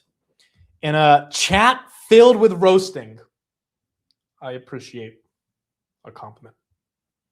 My hairline is not receding. Why are you guys keep saying that? My hairline is actually now, first of all, the hairline's a little awkward because we're in a bit of an awkward stage of now growing out the hair together because of the first time it's been short. But it's not receding. This has always been my hairline. It'll become more visible though when everything grows out. I kind of like it though, dude. Not having to wear a hat, just letting it flow. I wake up in the morning, don't do anything. It is really nice to just... My portfolio is receding. Yeah, same. Same as well. Just go bald. Can't go bald yet, dude. My dad didn't really start going bald until like 50. So I got like 25 years before that happens.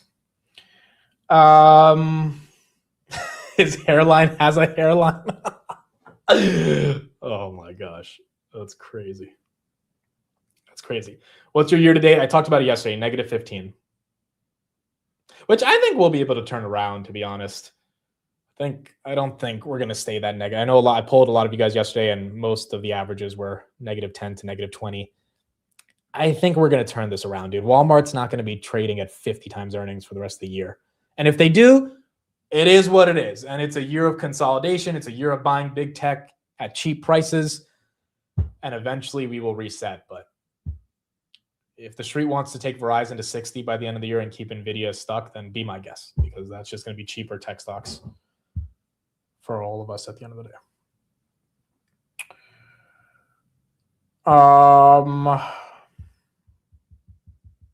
February is a bad month for stocks in general. Yes, that is also true.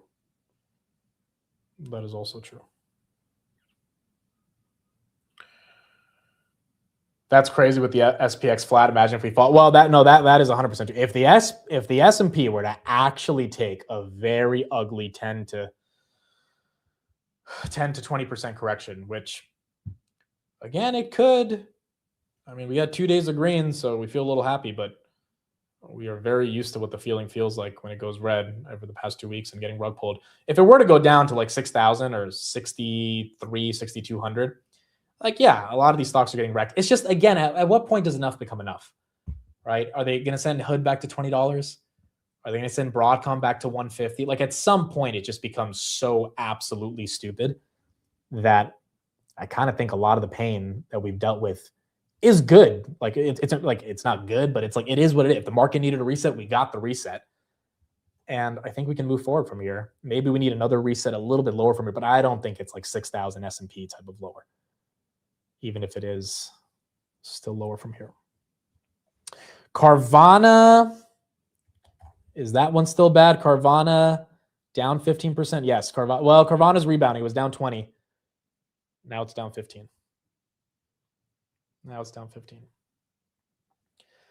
Ed says I'm down negative 29%. Yeah. And I mean, look, if you're down double digits this year and the S&P is flat, you got to remember the reason you were up multiple double digits last year with the S&P barely up 16% is because of the stocks you're in, right? So you can't, if you're trying to match the S&P to the downside, you're probably going to match the S&P to the upside. Like my Robinhood managed account, I'm starting to wonder, again, for all the people that say I'm super biased against Robinhood, let me once again criticize them. For the people that don't think I criticize them enough, I'm starting to wonder why I'm even in this managed thing. Look at this. I put $1,000 in there. It's up $9 this year. Like, I'm not trying to pay a management fee inside of Robinhood to be up $9 in a month and a half, which is basically the S&P. S&P is up 1% this year. So if you're trying to outperform the S&P and the S&P is flat and you're down, it's because you're trying to outperform it. And if you had hedged it so well enough to the point where the S&P is flat and you're flat, then when the S&P goes up, you're probably going to go up, but you're probably not going to go up magnitudes above the S&P because it requires taking a significantly higher level of risk, which is what most of us do, to be able to get those outsized returns. So like, I'm trying to figure out how to withdraw this $1,200. Like why is it in this shit? And I'm looking at the stocks they have me in, and I'm like, dude, I don't want to be in any of these stocks. Like some of this stuff is just like, and I feel like they're buying it just because it's up. Like they bought Corning recently. I'm like, well, why didn't you buy Corning a month ago before it went up? Like, why are you buying it now that it's up 30%? Like it's just, and it's not a Robinhood specific problem, but this is how wealth management works. This is how fund management works. They all just try to match the S&P. That's it. If they match the S&P, you can't take your money out because they're going to be like, well, you know, the S&P did 18%. We did 18%. We did 17.3. So, you know, what's the difference? And you have that personal touch of like getting to talk to someone, but this one's more automated. You can't really talk to someone. And if the S&P goes down and they go down, they're going to be like, yeah, we're down 7%, but look, the S&P is also down 7%. So there's no alpha in this is what I'm trying to say. and it's not a Robinhood thing. It's in general wealth management. Like unless the person that's managing your money really has a differentiator, there's zero alpha. So to me, I'd rather take that 1,200 and put it somewhere else. I have zero desire for it to be stuck here and do what the S&P is doing. Because if that's the case, why the hell am I paying a management fee? At that point, I just buy the S&P. Is this the rant section? No, it's not a rant, but you guys get what I mean, right? Like if you're down double digits and the S&P is flat, it's because when you're up multiple double digits, if not triple digits, like many people last year, and the S&P was only up 16%, it's because of the same reason. You're in the names that are going to go up heavy, you're going to go down heavy. But if you're in the right ones, you still have a chance to outperform. Now, if the model is not to beat the S&P by 3, 4, 5x, which many people have done over the past couple of years, if the motto is to, if the S&P gives you 20, you want to be at 25, that's a different paradigm. But if you're heavy in Nebius and Rocket Lab, like you're not looking for 5 or 10% and to sort of balance out your returns. Otherwise, you wouldn't be in those names. This is why Rocket Lab's not showing up on the 13Fs. Hood's not showing up on the 13Fs. Tesla's not showing up on the 13Fs. Palantir's not showing up on the 13Fs. ASTS is nowhere to be found on the 13Fs. AppLovin, like all these names, the big guys can't touch because they know how volatile they are. And they also know they're going to get blamed when they go down, but they can't take that much blame if Google goes down because it's freaking Google. And no client is going to get super upset at you if Google's down because it's Google. And I think, that's the risk. Invest in some high beta names. You have to sell it and then transfer it back to your normal account. See, I tried doing that and I couldn't figure out how to, but I'll try to do it today. Look, if I had like 100,000 just lying around that I didn't know what to do with, I would throw it into this Robinhood managed thing and let them manage it for me. And if they can maybe beat the S&P, then maybe it'd be worth it. But if you actually do know how to put some of your money in different places, like I don't get what the point is of wealth management at this level. If not, just buy the S&P. If they're going to just match the S&P, then buy the S&P. Now, granted, some people like the personalized management, but I'm not seeing anything that different than what the S&P is doing. So I'm like, okay, so what's the point then? What exactly makes sense here?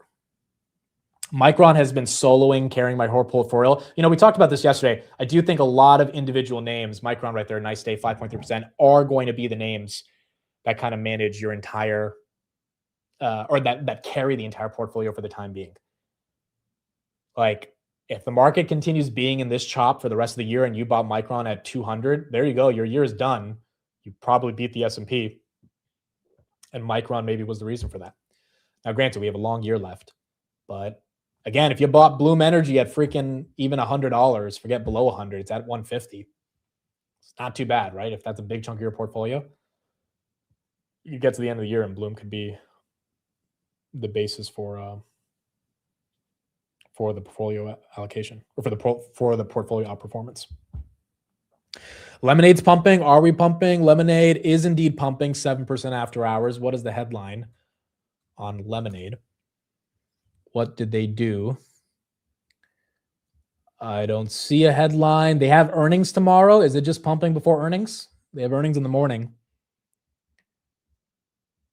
Are they just pumping for earnings? I think so. I see 0 headlines. That's weird, though. It's just up 7% after hours because earnings are tomorrow. I mean, maybe someone big is buying into it after hours, but yeah, Lemonade getting moved right here. You should look into Transmedics again. Dude, I started looking at Transmedics 3 weeks ago, 135.50. It's kind of at the price I started looking at it at 120.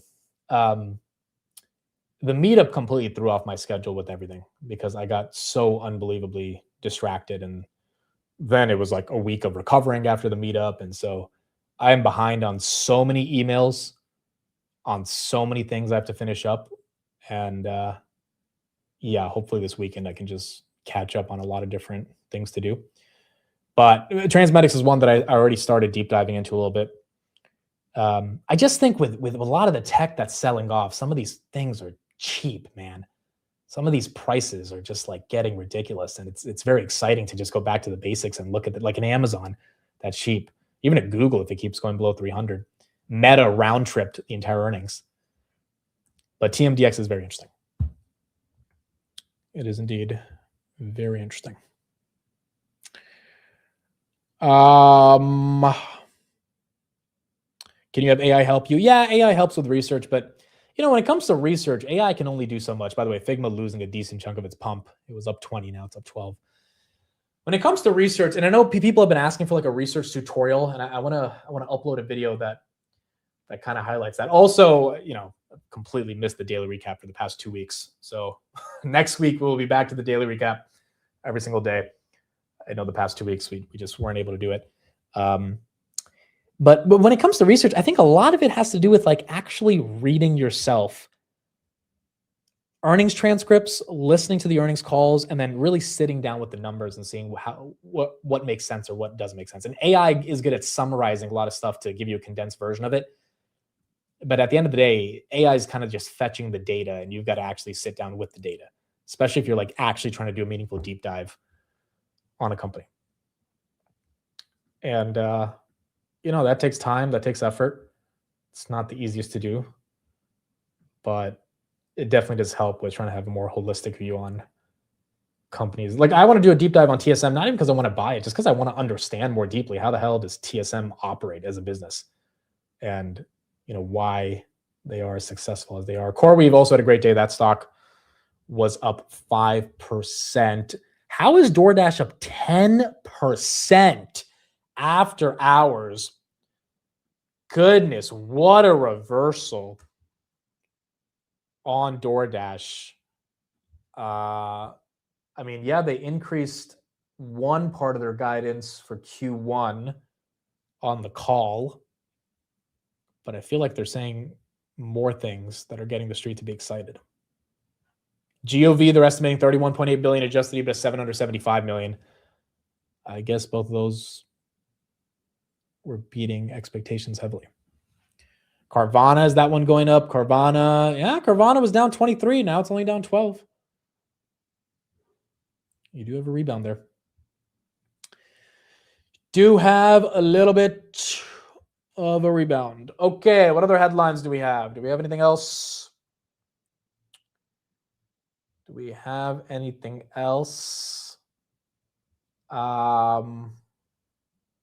U.S. State Department is developing an online portal to enable people in Europe and elsewhere to see content banned by their governments, including alleged hate speech and terrorist propaganda. Wow. That's from Reuters. I think you had Macron, who said some shit today about free speech. And he was pretty upset about Elon. This is the video. This is what he said about free speech.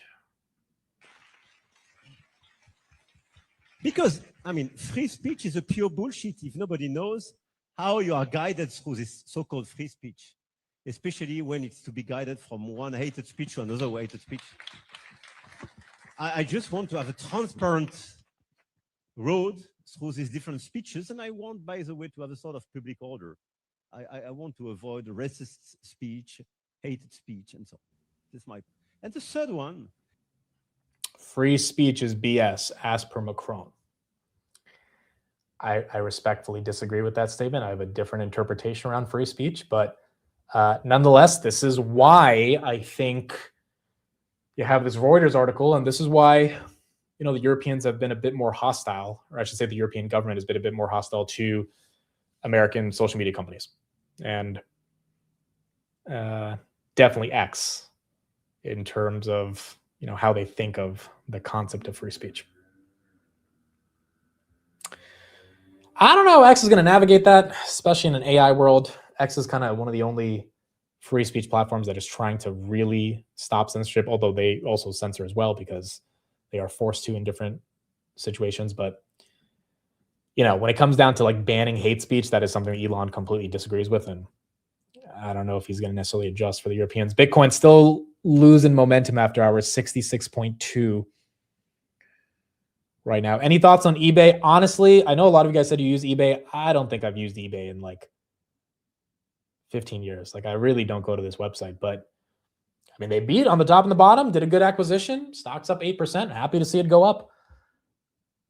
$37 billion company here. I've never thought of them meaningfully as an investment, but It's been one of those names I think that's been owned for so long by many institutional investors. So no pure thoughts on it. I just really haven't used the product in so long.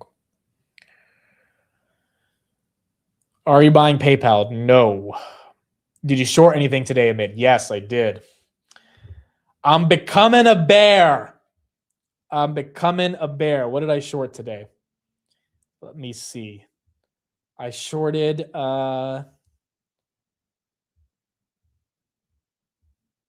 yeah, I shorted Nvidia at $189.03, and I covered my short at $188.98, and I made $2.25.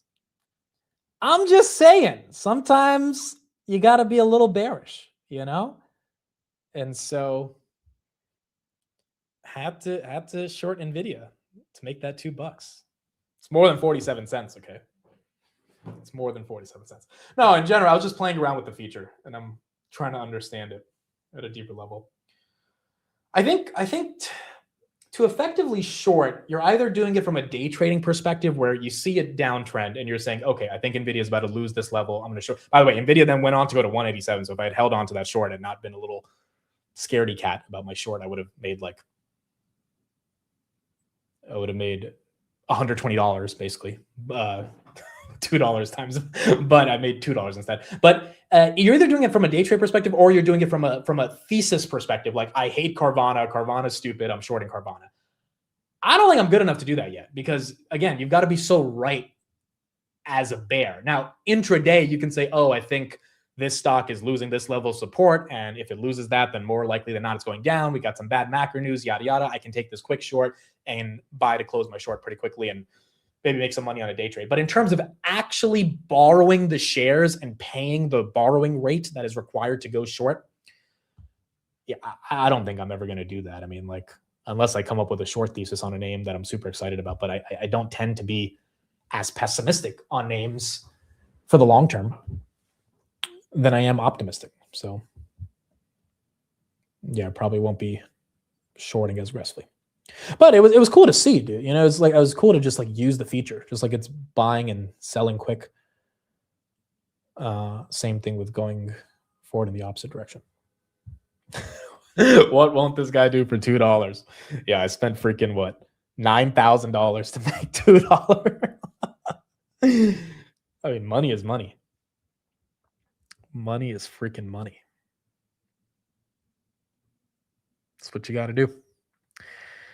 It's what you got to do. Tomorrow's Board of Peace speakers include Trump, Rubio, Jared Kushner, Tony Blair, Mike Waltz, Steve Witkoff. Are we having a Board of Peace live stream tomorrow?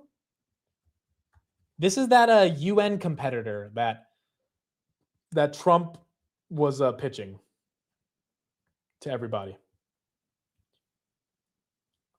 Oh, wow. The White House got asked about the Vatican not joining the Board of Peace. Here's what Carolyn Levitt had to say. Thank you, Caroline. The Vatican announced earlier today that they would not be joining the Board of Peace initiatives over concerns that it could potentially compete with the United Nations over handling crisis conflicts. What's the White House's response to that? Yeah, look, we saw that. I think it's deeply unfortunate. I don't think that peace should be partisan or political or controversial. And of course, the administration wants all those who were invited to join the Board of Peace to join. Because again, the Board of Peace is overseeing the reconstruction of a territory that has been plagued with violence, with bloodshed, with poverty for far too long. And this president has a very bold and ambitious plan and vision to rebuild and reconstruct Gaza, which is well underway because of the Board of Peace. This is a legitimate organization where there are... That's going to be interesting tomorrow to see the Board of Peace go live for the first time. She was then asked a question about overcoming court challenges, which she wasn't asked about the tariffs, but this might give some leeway to understand how Trump is thinking about overcoming court challenges to his tariffs. Sure. President Trump has talked about a forthcoming executive order on voter ID. Is there more details you can provide about for that? And can Can you talk about any steps that you're taking to overcome core challenges that you kind of faced in this area before voting? Well, as the president said in that Truth Social post, he's discussing and exploring legal options for a potential executive order with respect to voter ID. But this is something he's made very clear he wants Congress to get done. The Save America Act is a common sense piece of legislation that has now passed the House of Representatives to ensure that voter ID is a requirement in the United States of America. This is a common sense policy that nearly 90% of the country agrees with. You need an ID to go and purchase alcohol. You need an ID to go to the library and check out a book. And so the president thinks you should have an ID to vote in our nation's elections. And I know the vast majority of Americans agree with him on that. And he wants Congress to move quickly to get it done. Again, Supreme Court will be giving a decision pretty soon on these tariffs, supposedly on Friday. And if it goes against Trump, the administration is going to have some type of report or some type of way to navigate going against it. I think those are most of the headlines today. I have not seen the new Nick Shirley video. I think he did one about California voting laws. I have not seen that. I do think that came out, over the weekend? But I know he went super viral for the one in, was it Minnesota? Yeah, in Minnesota. He basically did another one for California.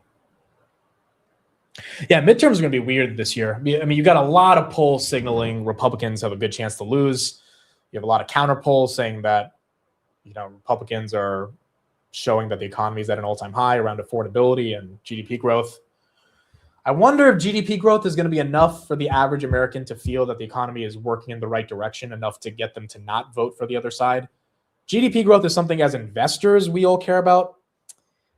The average American, I don't think, quite frankly, even understands gross domestic product as a concept, but they understand their wages. They understand if they have a job or not, and GDP growth should help to make sure wages go up and job growth is sustainable. But if it's just CapEx related GDP growth and the actual real economy is breaking, which again, I do think there's a massive correlation between the two, but let's say they go divergent, that's a different challenge that Trump has to deal with, because now it's about affordability more so than just like top line growth, which is a different concept for him to navigate.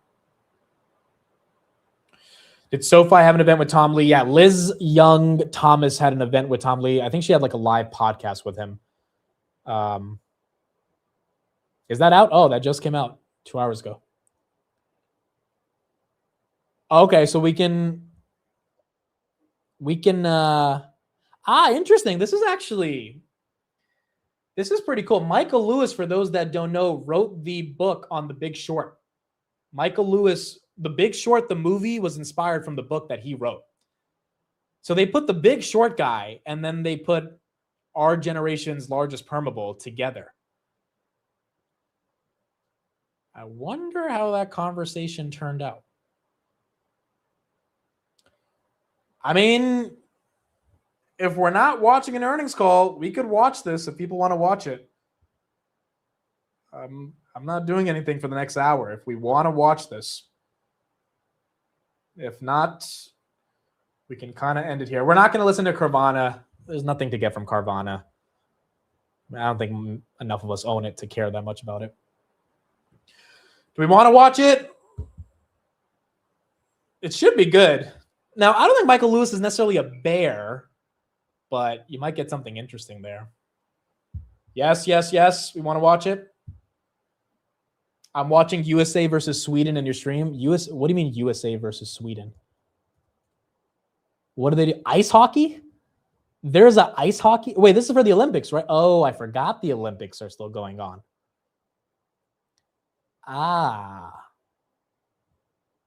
Okay. I know absolutely nothing about the Olympics over the past. I forgot we were having Winter Olympics. But okay, there you go. All right, we're going to watch it. Let's do it. We'll put it on 1.25 and we'll watch it. Bubble. It's going to be a bubble when we say, of course, it's not a bubble. Hi, everybody. I'm Liz Thomas, Head of Investment Strategy at SoFi. This is the first ever live recording of the important part. We are so excited to be here at the lovely green space at WNYC in New York City. So I want to start this by saying markets, as everybody knows here, markets have been on a tear for quite a few years. The last few weeks being perhaps the exception to that, but quite a few years markets have been on a tear, largely due. I finally got blocked by Michael Burry. It happened. Sorry to interrupt, but there you go. It happened. I think he didn't like my response underneath his he said, why is Carp spending 17 million on private flights? And I said, do you think Jensen went to China sitting on 32F on United? And he said, wait for it. I can't respond anymore, guys. I'm officially blocked. So there you go. We made it. We got blocked. There it is. Due to AI, which has driven a ton of innovation. It's driven new products. It has injected a ton of money into the system. But there are investors all over the place sort of looking over their shoulders, uncomfortable, uneasy, something about this doesn't feel right. It's going too far, too fast, all the worries that we have about it. So when we think about that and look at what might be happening, you ask somebody like Tom Lee and he'll tell you it's because we're at this juncture of great innovation and change, and that can be scary, but it doesn't mean that things have to fall apart anytime soon. So Tom Lee is co-founder and head of research at Fundstrat, a research firm known for its equity and economic research.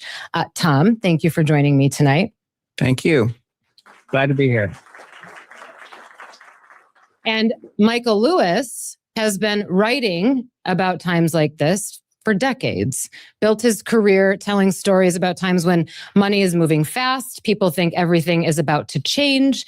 You all know Michael as the New York Times bestselling author of Moneyball, The Blind Side, The Big Short, many other titles, Going Infinite, all these titles that we know and love. So Michael, thank you for being here tonight. Thanks for having me.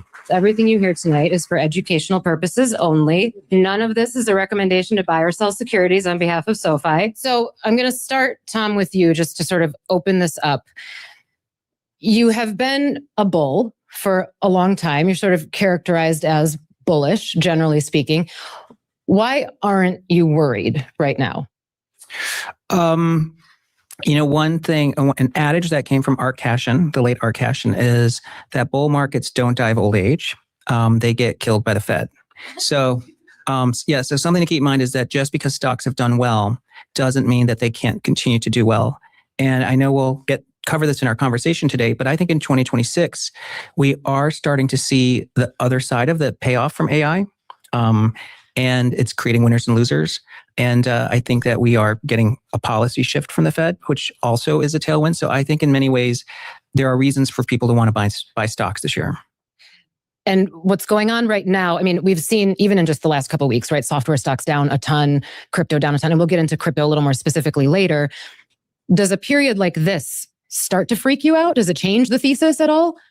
Well, I think many people in the audience have been following the story for the last 2 years, which has been AI, like as a juggernaut. People already have exposure. But as Liz pointed out, there is something that's different this year. All of a sudden, a lot of stocks and industries are starting to have shrinkage. So the software industry, for instance, is seeing shrinking demand and a repricing of their service. And there's now many research reports pointing out that agentic AI products or AI products are starting to replace traditional software. And then, as you know, there's even stories of technology employment has shrunk in the last 3 years since the introduction of ChatGPT. It's a shrinking share of employment, and college graduates' unemployment rate is now higher than non-college students of the same age. Now, that is like what you might think is the bad news story, and that's what's the headlines right now. But think of it the other way. That's productivity for the economy. This is how you measure productivity, is that you produce more output with less people. So that's proof that AI is productive. Software companies sell services to corporations. If they're spending less on software, which they are, that's a margin story. We're starting to see the benefits of AI. Okay, so Michael, you've written numerous times about periods where markets are unstoppable and then they suddenly stop, right? They crash. And something I talk about a lot is before every crash, there are signs or some form of excess, some sort of excessive risk taking. what have been the common threads of excessive risk taking that you've seen through some of those stories? And then follow that up with, do you see that today? Right, so it's funny because I don't think ever in my career have I come in before a collapse and figured out it was happening and then sort of kind of predicted it. What I do is come in sort of at the end of the battle and shoot the wounded. You know, that it's that. I mean, if you think about all that happens, and then I happen to be kind of proximate to it in some way. It's true, in weird way, it's true of Liar's Poker, from my first book I ever wrote, right? But it was certainly true if I was writing about the internet bubble, and I wrote about. I came in after the financial crisis of 2008, found a story to tell there. Like, I just want to make it really clear. I have no idea what's going to happen, right? I mean, no idea, and I actually don't think anybody does. I think that you can tell stories either way, and I think it's like. I mean, what I do with my own money is largely just keep it in index funds and just assume I don't know what's going to happen. So having said that, it is true that after some of these events, these cataclysms, I do find people who did kind of figure out what was happening before it happened. They don't do it twice. So let's take an example, because I think like people are thinking now, we just reissued The Big Short as an audiobook. And so I went back and I talked to all the characters from The Big Short. And they were really smart in the way they thought about the subprime mortgage crisis before it was a crisis. There were reasons why the people who got it right. But they weren't like, oh, they're globally right all the time. They were right in that moment for particular reasons. And, none of them have really predicted much since. They're all great. They're all smart. I love them all. They're all friends. But like, if they said, oh, Michael, like the market's going to collapse tomorrow, I wouldn't believe them. It's like, I just don't. So I think you got to be really careful. I think that's interesting though, because then is it because we obsess over, Michael Burry posted a tweet and everybody's like, oh my gosh. So I had him on my show, and the show that went along with it. We released a podcast with the audiobook and to talk about like what he's thinking and what he said and it tells you something that created this little crisis in the stock market. He said he was short. What was it? It was NVIDIA and Palantir. And I got him on to talk about like, all right, why? And what's the trade? And he's really interesting. Like, and he may be right, and he's got a story, and a story has to do with where we are in the capital expenditure cycle, and he mapped it onto other bubbles. And his story was he thought those were the two most inflated, but he said he doesn't know exactly when it's going to happen, but he was calling it within 2 years. So what he had done, he hadn't shorted them, and the position was not nearly as big as got reported in the press. He bought put options, long dated put options, 2-year puts. He says, if I'm right, it's going to all happen within the next 2 years. And they were way out of the money puts. Like, so it was very cheap. It was a very cheap thing to put on. So even though he came out and said that, the last thing he would do is like short Palantir. Like, he doesn't know what it's going to do day to day. And he's like, and this is part of a larger portfolio of bets he has on. And I don't think, it's like, maybe he's right, maybe he's wrong. So you asked me a question, I didn't answer it. And so I did a really good job. What are the common threads of excess that maybe happened in some of those stories? So let's fear about like, out. That's the first thing. Fear of missing out. I mean, it's Going Infinite, the book I did about Sam Bankman-Fried. You think about how Sam Bankman-Fried happened, it was like fear of missing out. Like 180 venture capitalists threw money at him without asking to see exactly what he was doing. And the business was actually quite good, but that he had the money in the wrong place. They should have known. And you just saw that, like, especially, the way markets behave and careers behave these days. Things can happen in a flash. People's fortunes change overnight. Companies' fortunes change overnight. There is a feeling that if you don't grab it, you're gonna miss it, and so that creates like act before you actually know very much, and so that's big. That you see that everywhere, right? And if you talk to the traders, so when I went back to do The Big Short. And I don't want to talk for too long, but I don't want to overstay my.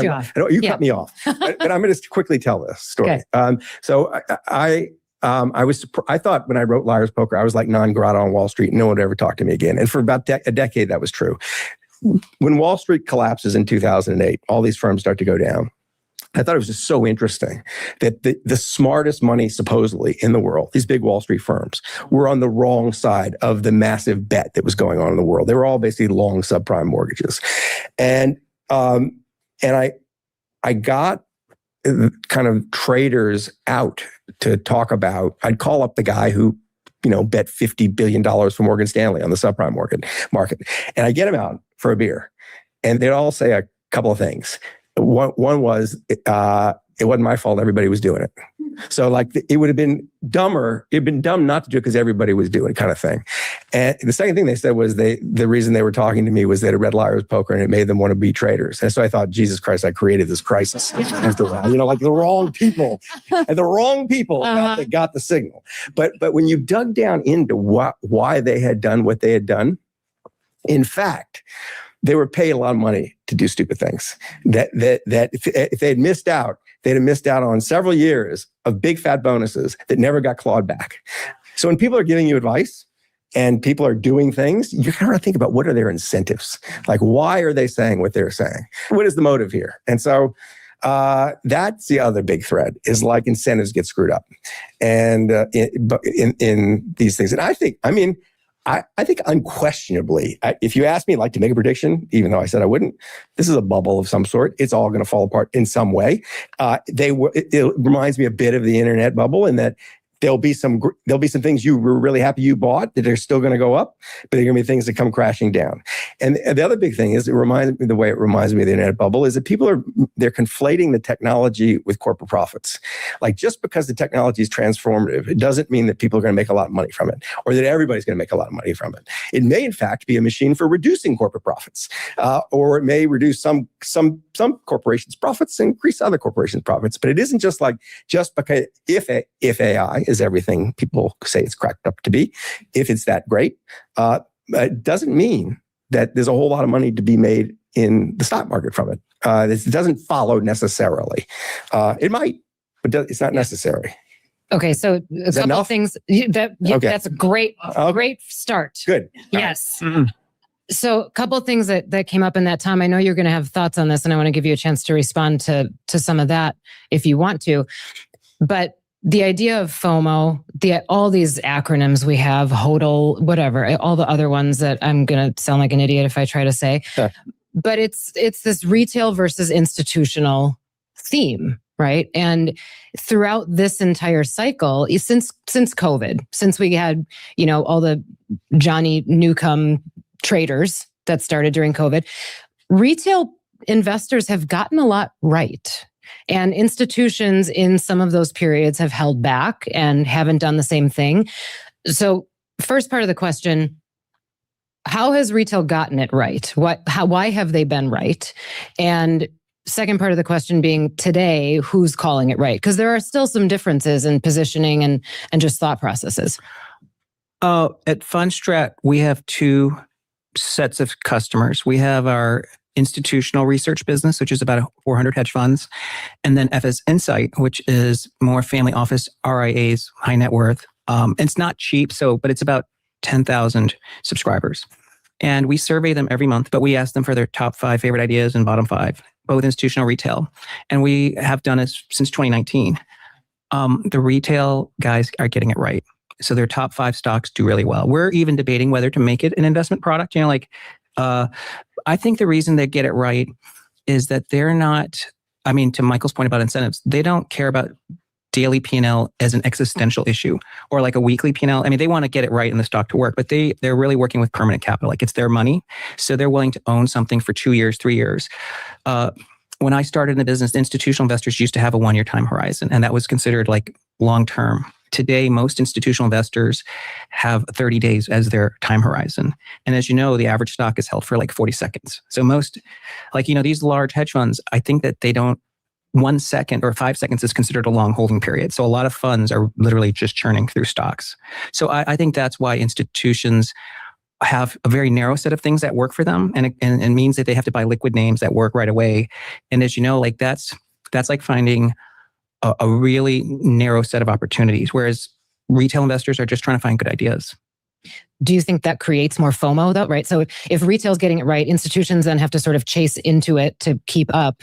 Doesn't that just drive the whole system? Yeah. Or it's usually a battleground stock, like Palantir is an example, or Netflix in the mid 2000s. When that was a $2, $3, $4, then $10, $20 stock that was heavily shorted by institutions, but bought by retail. And then, as you know, a very famous one was GameStop. But I think names like Palantir, even Tesla were battleground stocks where retail was a very big supporter. Institutions tended to use it as a source of funds.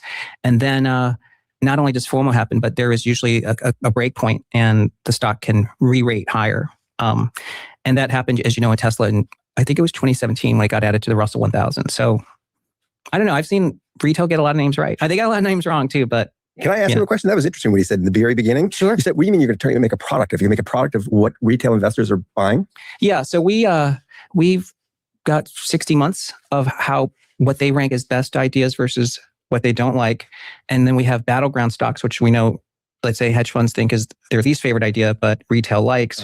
So we could offer something where people have access to, here is an ETF where every month it's actually buying what retail thinks are the best ideas. Right. So it's like a curated version of Wall Street Bets, because, on Reddit, Wall Street Bets is anyone can contribute, but ours is a paywall. Like you have to be a subscriber and be part of our family. And then we get your ideas. So in a way, I think it's going to sort of have a sniff test, because it's not a bot. It's not some agent in like some other Eastern European country posting a post. It's actually one of our clients. So retail versus institutional on the gold trade. And we could even talk about the silver trade too. But the gold trade in particular, Tom, I'll start with you.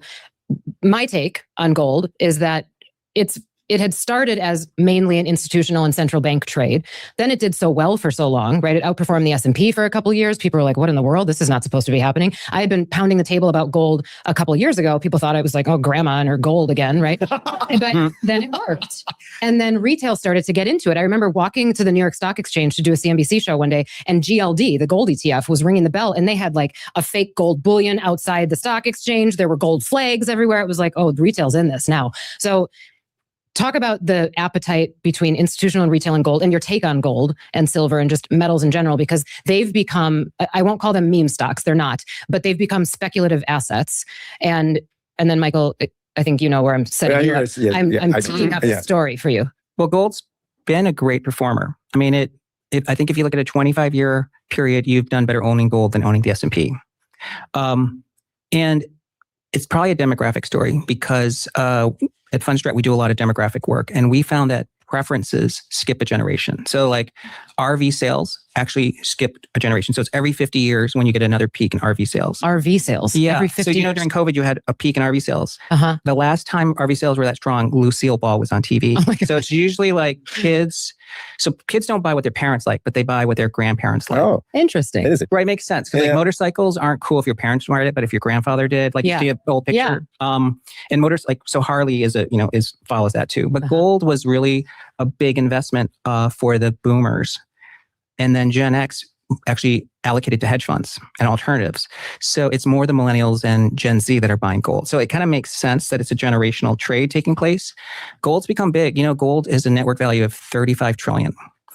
The S&P X Mag 7 is 40 trillion. So today the gold market is almost as big as the stock market. That's wild. Yeah. So is that the market value of existing gold stock? Yeah. So no, above ground gold. Above ground gold. So there's 7 billion ounces of gold. Okay. Times roughly 5,000 is 35 trillion. I start feeling greedy just talking about it. Don't you? You start imagining it, and your palms start to sweat. Saliva starts to come into your glands. Some of that gold. But there are some kind of things just to keep in the back of your mind about gold, because I like it. I like to study things and understand, like, because gold is a Lindy effect asset. Like it's a Lindy effect asset is something that, because it's been agreed upon as a store of value, for instance, that the longer you agree it is, and gold is centuries of it, you'll still accept it as a store of value. So because gold was always a medium of exchange, we just accept it as a medium of exchange. But the idea was gold is scarce. And just there's a couple what I call black swan risks to gold. One is there's 1 million times more gold underground than above ground today. And so if gold gets too expensive, like literally Mag 7 is just going to get into the gold mining business, right? Because like you might as well just dig for gold. It's more valuable than anything. The second is gold is all extraterrestrial. I learned that at the Perth Mint, which is one of the few places that assays and makes gold bars. So SpaceX might do a mission to Mars and then run into a gold asteroid. And Elon Musk, if he, it's international. I mean, he would own all the gold. He would become the new central bank. And that gold could be, 100 billion ounces. What about the risk that you can manufacture it? Correct. And the third is, of course, alchemy. Because look, if someone has discovered a way to knock an atom off lead to make it gold, they won't tell anybody. And there's just a whole bunch of gold supply coming, because like all the lead is like disappearing and becoming gold. So gold is, it's a great investment. At 9,000, for instance, gold is bigger than the stock market. Like, so is there a price that makes it not a good investment? Because we've heard, gold 5,000, 6,000, 7,000 even this year. Yeah. So we studied this. So we looked at 100 years of gold to stock market capitalization. It can get to 150%, but then that's it. Then gold's topped. Gold on January 30th fell 9% on one day. We look back, there's only 3 other times gold had a single day decline more than 9%. And 3 of 3 times it marked a top for gold. So I don't know. I mean, I like history is a guide. Yeah, but if history is a guide, it's probably topped. Okay. So Michael, you mentioned earlier that it wasn't a story. It was just like, what do you guys think? You agree with that? Tom Lee, gold has topped at 5,500. I think JP Morgan yesterday said 6,200 for gold by end of year. Would you agree that gold is topped? But I told you that I own some. I'm gonna set you up a little bit. Why I own some? So you mentioned earlier that you only do ETFs in your portfolios, sort of passive investments, but just index funds, Vanguard index. Occasionally, right. You toe into other places. Occasionally, I lose my mind. Okay. Occasionally, I think I have a thought. Right. And so, but this even wasn't even that. This is funny, but it involves a little backstory. Okay. You ready for the backstory? Ready. All right. So growing up, I grew up in New Orleans. Every week I had a poker game. Same group of 10 guys. And it was one of the guys was just better than everybody. He was just made to play poker. And his name was Bobby Klein. And he was one of my best friends. Lost touch with him after high school for complicated reasons, but heard, this takes us to the financial crisis, that Bobby was on Wall Street and that he was working for Bear Stearns. And Bear Stearns was in trouble. So I thought I better get back in touch with Bobby just to see how he's doing. And I call him up out of the blue, and it's like it was yesterday. And he says, and I said, Bobby, I'm sorry, and he says, what are you sorry for? I said, well, you're at Bear Stearns. He goes, I'm not at Bear Stearns. I have a fund on the side of Bear Stearns, and I'm short the subprime market. So Bobby Klein had made the big short. And he had done very, very well for himself. And he then went in and created his own money management firm. 4 years ago, I was in his house, and he was showing me his coin collection. And it's a collection of old Roman coins. He has a world-class collection of old Roman coins. And he showed me the way the emperors debased the currency over time. And the silver content was less and less and less. And then he gave me a long argument for buying gold. And it was so persuasive. Like, I don't do that. I don't buy gold. It seems it's insane. I thought it was like insane. But I couldn't get it out of my head. And so finally, like 3 years ago, I bought a bunch of gold. And I just bought it, and it's just gone up and up, up and up. In fact, I called Bobby Klein a month ago and said, I feel so guilty. I made so much money from the gold you told me to buy. And I had never told him I did it. I said, could I just put some money in your fund? And he said, absolutely. So yesterday, I invested in Bobby Klein's fund. My money finally went into his fund. And what he's doing, and he's much smarter about this than I am, is buying gold mining stocks. It's a cheaper way to buy gold. And he acknowledged. Wow. So Tom Lee says gold is topped, and Michael Lewis is investing in a fund that buys gold miners. Now, again, the gold miners technically aren't necessarily correlated with the spot price of gold, but you do have two divergent views right there in the context of gold. Acknowledges the black swan risks. I think he thinks the risks are lower than things like Bitcoin. I mean, and one of the that wasn't really a story. That was just like whatever. But how I came to own gold. But one of the things that did catch my eye, it was interesting. I thought Bitcoin was meant to be a threat to gold, right? Yeah. It's better gold. That was one of the stories. Digital gold. Yeah, but it started moving not like gold. Started moving with the stock market. Right. So it started to feel like something else. So gold it's amazing. And it is just a fiction, right? It's just, we just agree to believe that this thing has value. And when I think of what I'm buying or owning, when I own it, I think I'm long fear. That's what I'm long. I'm long fear and anxiety. The uncertainty that's in the room right now. The uncertainty that's in the Armageddon trade. It's like, okay. Am I willing to sit with this now quite large gold position that's bizarre that I have, and I look around and think I don't see really any reason not to be scared, that I think fear is not a bad thing to be long right now. Scared of markets doing something, or scared just in general of the world, the state the world will affect the markets. Yeah. I feel like we're in a very unstable political situation. There's risks of lots of bad things happening, and I don't think it's going to go away anytime soon. And I think that fear is going to percolate. So I'm happy still owning it. And even if it went down by, 60%, it still was a great trade. But I don't do this. This is not like, don't go do this, because I did this, one night when I shouldn't have done it, and it just worked out. Usually that's not a good investment strategy. Right. Yeah. I usually just assume I don't know where. But it might be, Fidelity did a published report about the best performing retail accounts at Fidelity, and it was all customers who died. So in other words, they didn't, they stopped trading their account, and it actually went up a lot. Don't do anything. They just sat there with yes. Yeah. That's very The message funny. does not die. The message is there's an don't ETF, overtrade. There's an ETF for you. Yeah. Why don't you create an ETF of dead people? Right. Dead people's investment decisions. Yeah. Oh, okay. We're going to get this back on track real quick here. Let's talk about AI for a second. Tom, you've talked about the AI build out that we're seeing as, everybody's comparing it to the late 90s, early 2000s. You've compared it to telecom and in the late 90s, and you've said you think we're still in the early phases. So if that's true, let's assume that that's true. Some of the differences right now, all of the CapEx spend that's happening, it's bigger than it was in the 90s. It's a bigger proportion of GDP than it was in the 90s. It's happening now, right? And I don't think it was quite happening yet at this phase of the 90s. Should we be worried that we are overspending on CapEx? Well, I agree with Michael that eventually AI will be a bubble. But when people say something's a bubble, it's probably not a bubble. It's going to be a bubble when we say, of course it's not a bubble. And then it is a bubble.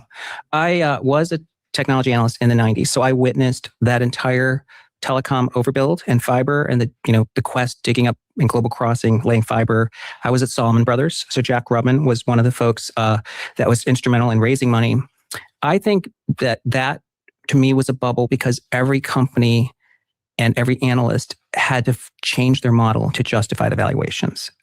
So you went to single-digit cost of money, exit multiples of 20 or 30. So the multiples went up over time, and the risk cost actually dropped. And interestingly, when the bubble burst, everything went down at the same time. There was no way you could differentiate. So if someone's saying, I'll ride the AI bubble, but I'm in this vector that's safe, it's not true. The 7 parts of the ecosystem wireless, they all collapsed at the same time. But then what emerged from the rubble were the best performing stocks that we realized later, like towers were the big winner post the crash. They outperformed the S&P by, I think, 10 to 1, meaning you had almost 10 times the return. And the second best was pizza. So Domino's Pizza. So in other words, whatever all the bankers were buying and ordering at night was a better investment. I thought you meant an acronym. Oh, I did too. I didn't know where that was going. The tower stock. So these are the companies that built metal poles that you hung cellular equipment on. Those ended up being good. That was the single best investment return. I had no idea you were at Salomon Brothers. Yeah. We were both at Salomon Brothers. Yeah. I read your book, but I think subsequently I was on the research side. I wasn't a master of the universe. Yeah. Salomon Brothers had the smartest people. I mean, in the research department. They were just the smartest people I'd ever met. That speaks very well of you. You were in the research department of Salomon Brothers. Sad that firm went away. But so you're right. It's when everybody's saying it's not a bubble is when just. But can I still be a little suspicious of it now? Yes. Okay. I think we should all be leery, but it's not. But the fact that we're all claiming it's a bubble, that's why I believe it's probably not a bubble, because we're already being prudent in our actions. Right. So one of the things, Michael, that gets said over and over again is this time is different, right? I am very much of the mind this time is never different, meaning economic cycles, business cycles, there are different drivers, and maybe some of the circumstances of how we got there are different, but it always sort of ends the same way.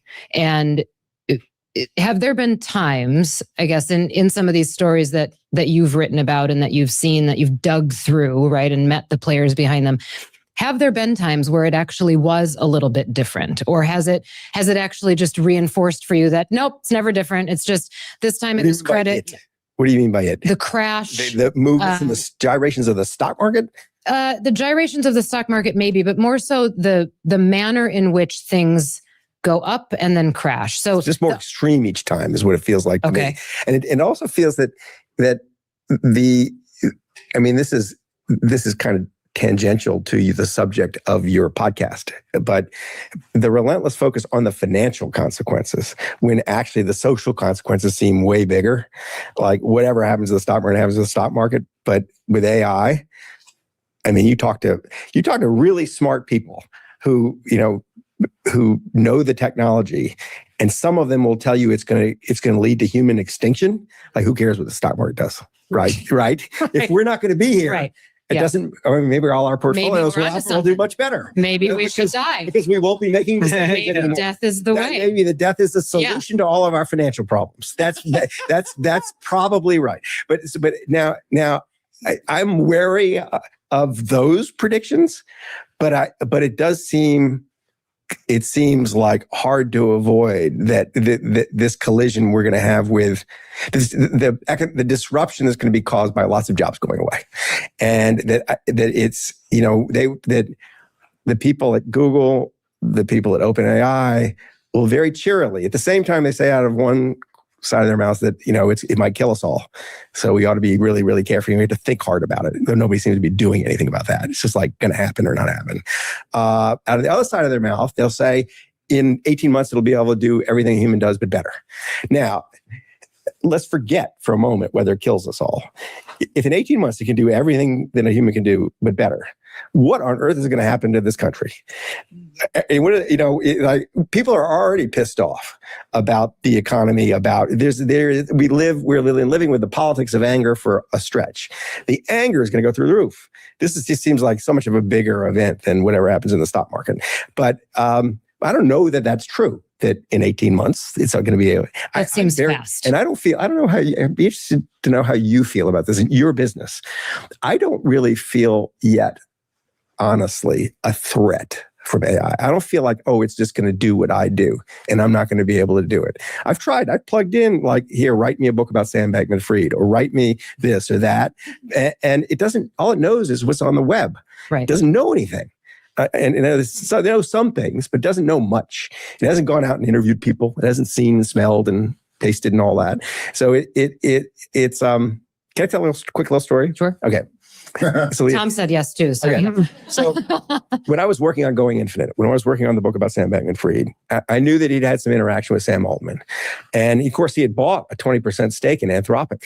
One of the things he used customers' funds for was to build this actually pretty extraordinary venture capital portfolio, and so I thought I had to go see Sam Altman just to see his take on Sam Bankman-Fried and his plight. And so I went over to Sam Altman's house. And we had dinner together, just two of us. And it turned out that he, interesting guy, really fun to talk to. I had no strong view one way or the other about him going in, and I just enjoyed the evening. But it turned out he had a little bit of an agenda. And his agenda was, he had all these people who wanted to write his biography. And he didn't really want his biography written, but he thought if he could just pick one of them, and it would get everybody else off his back. So he wanted to talk to me about some of these people. And in the middle of this conversation, I said to him, like, if your machine is so smart, why don't you have your machine write the biography? Like, why are you having a person write this thing? You say this thing's so smart. Like, dump all your Slack channel stuff, dump everything in there, tell it everything, and you can tell it about yourself, and have it do it. And he said, it's not smart enough. He said, it'd be a really bad book. And I said, well, that's what I suspected, that is true. I said, well, when will it be a really good book? And he says, maybe a couple of years, kind of thing. And we had a kind of agreement. What year was that? Where we left it was, when you think it's smart enough to write a really good book, I want to challenge it to a contest. Okay. That I will come back in, and we will pour everything into it. We'll let it write its book, but I'll do my book along the side of it. And we will just compare whose book is better. And my money's on you for that. Well, I don't know. Maybe it may be, but it doesn't really feel, even now, it doesn't feel like a fair fight. It feels like this thing can do certain things, but I don't know. I don't know when it's going to be able to do everything. So people say stuff like, "Oh, it's going to take your job in 18 months," and then people forget that they said it. But isn't that the story every time? That every technological advancement. I mean, the internet was like that. It's going to ruin all the jobs. All this stuff is going to disappear. hasn't it been the case that actually every technological advancement over time has created more jobs than it's destroyed? So is that like what happens here? Is that going to be the case here? And is it just a skills problem that the people whose jobs were destroyed then don't have the skills for the new jobs that are created? Yeah, I mean, I think there's two historical examples that we can compare of job replacement. The first, you go back to the 30s, which is when flash frozen first got introduced by Charles Birdseye. At that time, 30% of the American workforce was work on a farm. But because flash frozen helped prevent spoilage and it completely transformed grocery aisles, food went from being 20% of the wallet to like 5%. And farming employment went from 30% of the US economy to 5%. So like 95% of farmers, were replaced. But that created time and innovation, and like the economy prospered, even though an economist would have told you in 1930 that would have another depression. But then, what happened with China taking over manufacturing is the opposite story, right? Like where it gutted the entire states, and like people call it distributional consequences, but that was poorly planned because they didn't think about how to find new work for these people. So I think it is, like Michael said, pretty important to be thoughtful of the distributional consequences of what's happening. And then it could be a positive ending. I never heard anybody mention flash frozen as an important moment in human history. And I actually never heard the phrase. That's very cool. That technology had that kind of effect. Yeah. And actually and I learned this from recently. This? No, I didn't. Tom, I didn't know Tom knew so much about farming and groceries. You were staring at him as like you knew that all. Well, no, it was like I never heard. Where did he? So we did like studies on disruption. Okay. Whether it was like waterways and telecom, how it affected waterways. But East of Eden, in the end of the book, actually makes reference to flash frozen. Oh, that's right. That's what an interesting thing to be. Has anybody written about your studies on disruption? No, I don't mean to be using this as I know it's trolling for material, but it sounds like very good material. We shared it with our clients. I mean, we'd be glad to share it with you. All right. It's more like a research report, so it's not a narrative. It's all right. It's just interesting. It's like it never would have occurred to me that's what did it for farms. Yeah. It's like the AI of the 30s, right? Right. Yeah. It's a great comparison. I don't know. And what were the politics? I'm sorry, but what were the consequences? 30%. Oh, by the way, Flash Frozen was funded by Goldman Sachs. It was a venture investment by Goldman Sachs. There we go. Twist. And here's what's interesting. Charles Birdseye was an ornithologist. He studied birds, and he was with the Inuit tribe in Alaska, and they served him fish, and he was shocked at how fresh it was. And they explained that they put the fish in like whatever salt water, and it was flash frozen. His name is Charles Birdseye, and he studied birds. Yeah. Well, all right. Yeah. That's why, it'd be like Dr. Foot is your foot doctor. Yeah, that's right. Yeah. Okay, back to Wall Street just for a second here. Sorry to interrupt you guys. But it's very important for investors to have a broad understanding of the world, right? Absolutely. To be curious about things. Yeah. Like to learn and new you things. can invest in farmland, turns out. So, I mean, you should know these things. Michael, what surprises you about what has or has not changed on Wall Street since you started your career back before Liar's Poker? It surprises me that people still read Liar's Poker. No, seriously, my daughter started on Wall Street 2 years ago at a well-known firm. And some older person who didn't know she was my daughter handed her Liar's Poker and said, "You got to read this if you want to know how the business works." And now I would, yes. And she said, "You're out of your mind. I'm not going to read his book." Right. She's like, no child of mine has ever read a book I've written. So that's not really wasn't going to happen. But it was, if you'd have asked me in 1990, a year after the book came out, would anybody still have interest in it? And 10 years, I said, no way. Part of what this story is about is rapid technical change affecting this business and throwing lots of power to the youngins and disenfranchising the old ones because the old ones can't understand the business anymore. That was one of the things going on, and that the securities were changing so fast. I thought it's going to sound very dated very soon. And my audience, I assume, except for the media audience, was 100 years from now, people will never believe that someone paid me all that money to give financial advice. It was an insane period on Wall Street. So the fact that there's something about the story that I lived that's still relevant. And I've tried, it's not obvious what it is, because because the markets have changed a lot. I don't think there's anybody doing quite the job I did. The bond markets the markets have been automated, right? So it's like everybody's operating in them with robot arms rather than actually a lot of human interaction.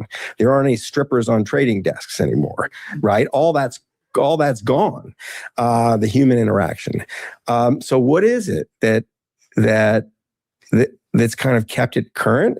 And the best I can come up with is that it is still true that that world is ruled by young people. That what was weird when I started, and a little after you started, was the idea that you could come out of Princeton, Harvard, Yale, and within a couple of years being paid at the time the outrageous sum of a couple of $100,000. It transformed the relationship between elite institutions and the financial system. A generation before, my father's generation, dumb people went to Wall Street. It was like the BC student who was like a good glad-hander. It was for sociable, clubbable people. It wasn't the smarties. The smarties went and did something else. And there wasn't a lot of money, right? If you read The Great Gatsby, the narrator of The Great Gatsby, Nick Carraway, it's not a glamorous job being the bond salesman. So what happened was rapid change, increasing financial rents to the financial system, all the rest. All of a sudden gave young people a kind of purchase on the system they didn't have before. And then all of a sudden, half the graduating class of these schools want to do it. And that's still sort of true. It's not, it's now high frequency trading firms and private equity. And so that's one thing that's kind of kept it current. And also, this knock-on effect of that is what it does to people's lives. Because of the rewards being so stacked early on in life feeling so much more front end loaded. It was just starting to feel that way when I kind of came out of school. That you feel like you couldn't study what you wanted to at school. You had to study something that would be practical. You wanted to signal to Wall Street. And then now you go to Wall Street when you're a freshman in college and you start to plan your whole life around it. Right. That kind of thing was just starting, and it's gotten more extreme, but it's the same. So that surprises me. I thought that was just going to end. Hasn't it sort of ended, or at least transferred? And maybe, Tom, you can answer this one because you mentioned college graduates having the higher unemployment than non-college graduates, meaning people without a degree. Isn't it now tech that's become the glamorous? That's where the smarties go. It's not Wall Street anymore. My kids are all recent graduates of college, and I still have one in college. But when my daughter went to her school, and she wanted to be an art history major, but then she started to meet all these people, and she wanted to hang out with all the smart people, and then she found out all of them wanted to work on Wall Street, and so she joined like a business fraternity. So I think Wall Street still lures a certain kind of person, which is a hyper competitive, wants to be with the best, and maybe that's why the culture still lingers. Like there's this influx of people that are aspirational, and Michael is right. Like to get into Wharton as an undergrad now, because I went there, many years ago. Like it's so hyper competitive that like high school students have to do business things to get into Wharton. Whereas you just had to demonstrate good interest back then. When I went there, so. It is true. There's competition for the smarties, for the particular kind of smartie. But a lot of you go to Jane Street, there are 25-year-olds making millions of dollars a year. I mean, it's gotten more so. It's gotten the rewards to the young people who hit the market. It's gotten more extreme. Right, the magnitude is bigger. Yes, I knew nothing, right? I knew nothing, and it was amazing to me that knowing nothing, someone would throw that kind of money at me. It was no wonder that everybody was lining up for it, because everybody kind of senses when they come out of college, they don't really know that much, and there's this place that will throw all this money at you, even if you don't know anything. Of course, you're going to line up for it, and so that hasn't changed. It's just more, but it is true that at the tech industry, the Silicon Valley, but a large part of that is finance. It's the venture capitalists. Yep. So you say, what has changed and what hasn't changed? The rise of the quant. The quant was an exotic creature when I started, and they were becoming the dominant force at a place like Salomon Brothers, but they weren't quite running the show. And now the quant's running the show. That's changed. But I guess I would have thought, if you'd asked me way back when, that just the share of the economy that the financial sector controlled would have shrunk. That this was a moment, but instead it's just that the financial sector has grown. I mean, if you just think about what technology has offered the world, the internet was meant to disintermediate everything. Like, we don't need travel agents anymore, that kind of thing. And you would have thought that would have taken Wall Street out of, it had that similar effect on Wall Street. It doesn't seem to have been. Yeah. Well, technically, the financial industry is a mirror of the real economy. So for every unit of real, there has to be one unit of financial. Yeah, that's and digital is blurring it. In the last 20 years, 50% of all GDP growth was native digital. And that means like the money, like what's a service and money is really blurring. And in the future, like money is blurring because what's a reward or what's a creation versus a unit of dollar, or gold versus dollar versus a digital token, which means the financial share of the economy could actually be growing in the future. And then the role of the quant is going to be even more important. Why do you think? Quants really create a market. They create the liquidity to swap, like what's an Hermes bag versus a dollar, or what's a bond, or in francs versus bonds. Like all this is all what quants stabilize and provide the market for. And if more of the world is blurring what's money versus a digital good, that means the quants play a bigger role, which means Wall Street technically could make more money, or companies like JP Morgan become like technology stocks over time because they're not really lending, they're making markets, which is what service providers do. Right. Yeah. Well, one of the things that has not changed about all of this is that headlines are still dominated by the Fed. And we recently had a headline about the Fed. We had a new Fed chair nominee in Kevin Warsh. So believe what you want about him, believe what you want about what we think his policies might be. The question I would ask you, Tom, is do you think once he gets, let's assume he's confirmed and gets into office, do you think it changes the era of Fed intervention? I'm not even going to touch independence, but Fed intervention, because he's believed to be against QE. Does that all change? Yeah, I think you're bringing up a good point. I'm not a Fed expert, but I've, of course, tried to get up to speed on Kevin Warsh, who I've never met. But I know he's actually made public statements in the past that he believes the Fed has limited abilities to really help the economy. So what people tend to think is the Fed saves the economy, but they can really only do things like set interest rates and, of course, communicate and try to influence rates. And so it makes sense that if the White House is interested in limiting the role of the Fed, then Warsh is a good person to put in that place, because then the Treasury Department and policy, fiscal policy, can then be more influential on the economy, whether it's affecting rates or creating and reducing spreads between mortgages and policy rates, or even direct intervention. So it might make sense, but the stock market didn't really seem to take his announcement very well. And who knows, right? Who knows what the reason was? But I think maybe the bigger question, and Michael, I'll give this one to you. The bigger question is if the Fed has less of a role in markets because Kevin Warsh ends up in office, just generally speaking, even if we compare this to 2008 and The Big Short, right? Are we better protected today than we were then from something like that? So I mean, ask him. He knows much more. But I can tell you what my first reaction to this is. You said you weren't going to touch independence, but independence is what this. You can. It's a big deal, right? And Trump clearly doesn't want an independent Federal Reserve. The markets keep scaring him into stealing it. He'd take it if he could. We wouldn't have an independent Fed if the stock market didn't collapse every time he said something about taking control of it. So there's that. Now, rewind to 2008. I think it's a hard argument to make. The Fed what they did wasn't extremely important in stabilizing the financial system and the economy. What they did was extreme. The people who did it were students of 1929, and the mistake the Fed made the other direction way back then.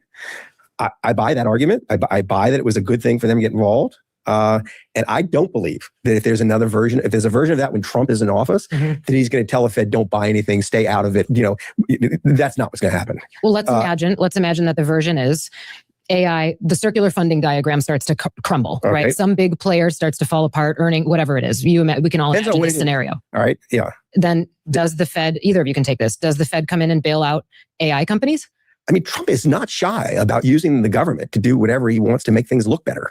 So I have a hard time believing that the Fed is all of a sudden going to become like this hands-off libertarian's dream. That's not who Trump is. I don't know. You think I'm wrong?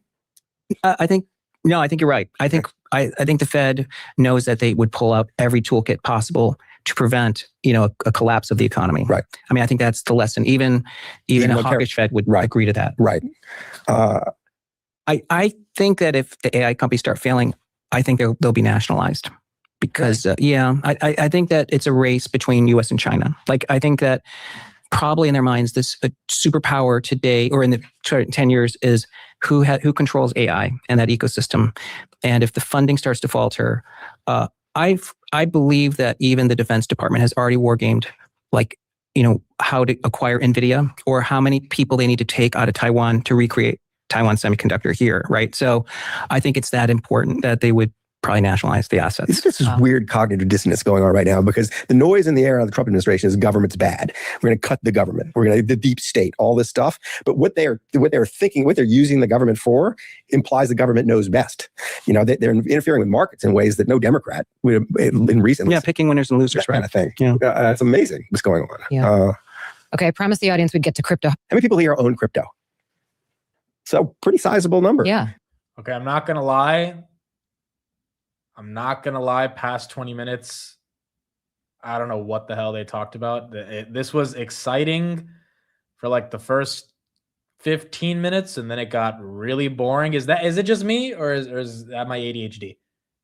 But I really feel like they didn't talk about anything for the past 20 minutes. So now we're on the topic of crypto. Hopefully this is better. Yeah, this podcast kind of fell off a cliff after 15 minutes. It is what it is. Sometimes it's good, sometimes it's not, but I really don't think there was any value in the last 20 minutes of what they were talking about. How many people here own gold? You should call me. You should have called me. All right, let's talk about crypto for a little bit. I think I'm going to go off script here too. He's the expert. I know, Okay. but you wrote a book about it. I wrote a book about Sam Bankman-Fried. And I know. And I left a paragraph there saying I'm not going to talk about crypto because it's been talked about enough. So I didn't actually, I don't. We're still thirsty for it here, Okay, Michael. all right, okay. So crypto today, when I looked today, it was your Bitcoin, 72,000 something. Okay. At some point, very recently, it was over 120,000. So it's been a little bit of a fall lately. Yeah. And I think the prevailing idea for a while had been, okay, the correlation of Bitcoin to the NASDAQ is tight. So Bitcoin is going to follow tech stocks. And then that sort of broke down. And the gold versus Bitcoin thing sort of broke down. What is happening right now? Is this a crypto winter? How long does winter last? What is going on right now? I've been writing about crypto for about 10 years now. And Bitcoin is down about 40% from its highs, almost 50%. I think it's like the 7th time it's fallen 50% from a recent or local high. 3 of those times there were genuine crypto winters, like bear markets that led to a 90% decline from the peak. And so I think if anyone's been in crypto a long time, like this, we're kind of used to the pain, of these drawdowns. But there is a difference that it is, crypto will diverge from its narrative because it's evolving, like it's becoming more of an institutional asset. And there's questions about quantum now. And quantum is a genuine risk to Bitcoin in the sense that if quantum supremacy really becomes commercial, and maybe in China, they've already figured out, about a quarter of Bitcoin wallets can actually be, that's the bounty, they can be stolen because, Satoshi hasn't upgraded his wallets. But I think that this is probably more of a crypto squall, not a crypto winter. Squall. Yeah. So we're in a painful drawdown. Part of it was triggered from October 10th because on that date there was a price shock, which was the Trump proposing new tariffs on China that triggered a whole cascade of deleveraging in the crypto industry, bigger than the FTX deleveraging that happened in November 2022. November 2022 basically marked the end of that bear market. And that's when things like transaction activity began to recover. The reason I don't think we're in a crypto winter is that things like, if you look at Ethereum, daily transaction activity has actually been rising parabolically because of tokenization. And, Wall Street is starting to build on crypto. So in some ways, I think crypto just suffers from the fact that gold's done so well that it's sucked away risk appetite from everything else. And there's no leverage in crypto. And people who want to do 0-day trading and high frequency trading, it's really paid to buy gold and silver right now. I got a question. Okay. I want to know what the Black Swan event is for crypto. Yeah, I think there's a few. So one is of course, if quantum can break encryption. So what is it? What will that do? It means you won't be able to, your Bitcoin will never be safe.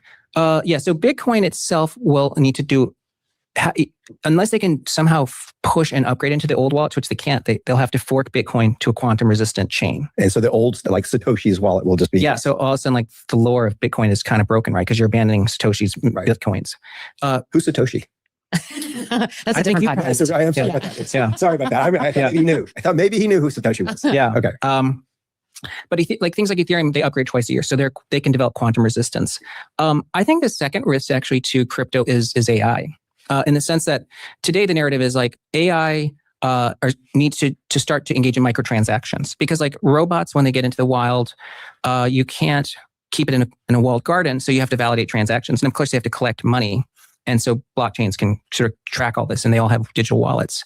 And by the way, if you generate enough tax revenue from that, you don't have to employ Americans anymore, because like the government tax receipts will be big enough that people don't have to work. I mean, that's probably one way to at least create a financial safety net.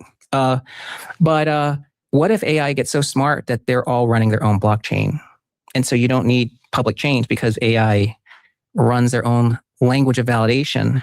And so you don't need crypto, because the AI, as you know, like I know Moltbook is a fake, but you know how like AI is developing their own language and places to linger. If they're developing their own social language, they could always develop their own monetary system. So what's that would be would they put Kevin Warsh in charge of it? Oh gosh. Well, the AI version of Kevin Warsh. Right? What's the likelihood of those black swan events?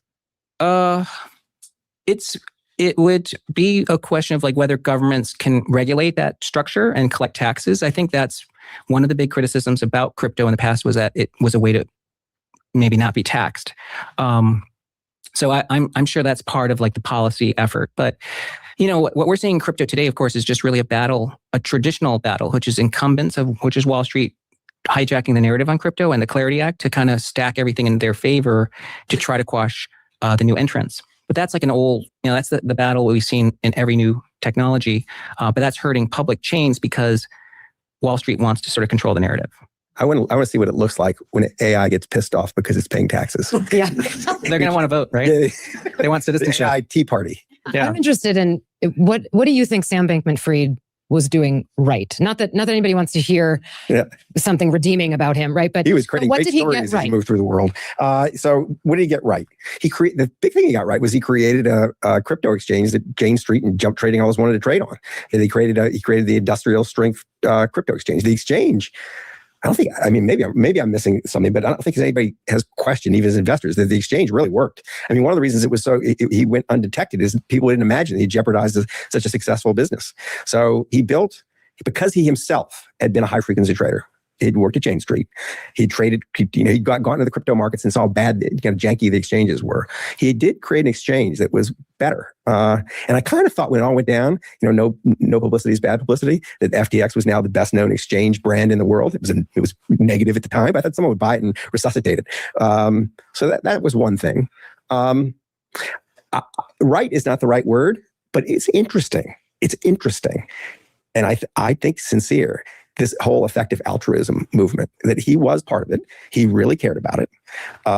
It sounds weird to say it, but they talked about was, like the efficient ways to like make money and give it away. And so not right or wrong, but an interesting thing that was happening. And that it found its way into Wall Street. The Jane Street found itself worrying about hiring too many effective altruists because you couldn't control people who didn't want a third house in the Hamptons. That they were so used to that as the mechanism for like controlling the staff that I want more for myself. I don't really agree with this. Remember, the concept, the sort of philosophical foundation behind effective altruism is do as much capitalist greedy things as possible to make as much money as possible so they can give the money away. His argument is that FTX was different from the Jane Streets of the world because they were so effectively altruistic, whereas the Jane Street executives want their third beach house, that there was basically a different paradigm in terms of how they thought about creating sources of value in a capitalist economy. I disagree with that because FTX stole people's money and gambled with it. I think there was zero effective altruism there. Now, maybe they potentially thought it was a form of altruism by stealing people's money, but it seems like it was more greed than motivated the literal stealing of people's funds. Because again, they had all the money in the world, they had all the VCs in the world, everyone was lining up to give them money. They didn't have to go that far to be quote unquote effectively altruistic. They stole people's money, they gambled with it, and they lost all of it when things crashed. To me, that was absolutely influenced by the same thing that the Citadels and Jane Streets are influenced by, which is greed, not necessarily trying to make the world a better place via capitalism. I thought that was interesting. I don't think we've heard the last from Sam Bankman-Fried. I don't know what's going to happen, but it's like a rule in life that wherever he goes, things get more interesting. Even jail is more interesting with him in it. I mean, he was in a cell with P. Diddy and that guy, the president of Honduras, and Luigi passed through for a day. Oh, and gosh. it was a sitcom. Yeah. He is wherever he goes. The prison guards want crypto advice. The inmates want to help him fund his business. Their Do you still talk to him? It's hard to talk to him. I visited him in the Brooklyn jail once. First time I went to Brooklyn was to go to the jail, and it's not that nice. I don't understand what people see in Brooklyn. But he writes a daily diary, and if there's a prison email system and you get on the email system, you can get the diary. So I read the diaries, just like what life is like in prison. So Well, we are over time. Tom Lee, Michael Lewis, thank you so much for doing this. We've got, thank you. We've got some audience Q&A. I'm only going to do one of them, if that's okay with everybody, because we're late here. So this is going to go to both of you. Some have argued that the boom in sports betting and prediction markets, as well as the emergence of newer asset classes like crypto, have served as outlets for speculation that would otherwise be occurring in the equity markets. This suggests there's lower risk of froth in the equity markets. Does that have any merit? Tom, I'll send it to you first. the crazy people are being siphoned off in the sports betting market. The crazies. They're doing crazier stuff. Well, couple things. I think prediction markets are actually really useful because it's the closest thing to a crystal ball. So we use it at Fundstrat, the aggregate data. And I mean, many of you may know, but Polymarket in 2024, we were using that to follow the election more than the Nate Silvers of the world. And Polymarket, called 50 of 50 states correctly. So the prediction markets in aggregate, got it right. But I think for users, it is a form of gambling. So I think there is a social consequence. Prediction markets and crypto, though, are starting to help deconstruct like what a stock is. So I think it's really a big innovation for the financial industry because, in the future, for instance, like if you're going to buy Tesla stock, today you can buy Tesla stock and it's $400 a share. But in theory, Tesla could actually be factorized. Like, you can break it up into 36 or 20 different earning streams, right? Each future year.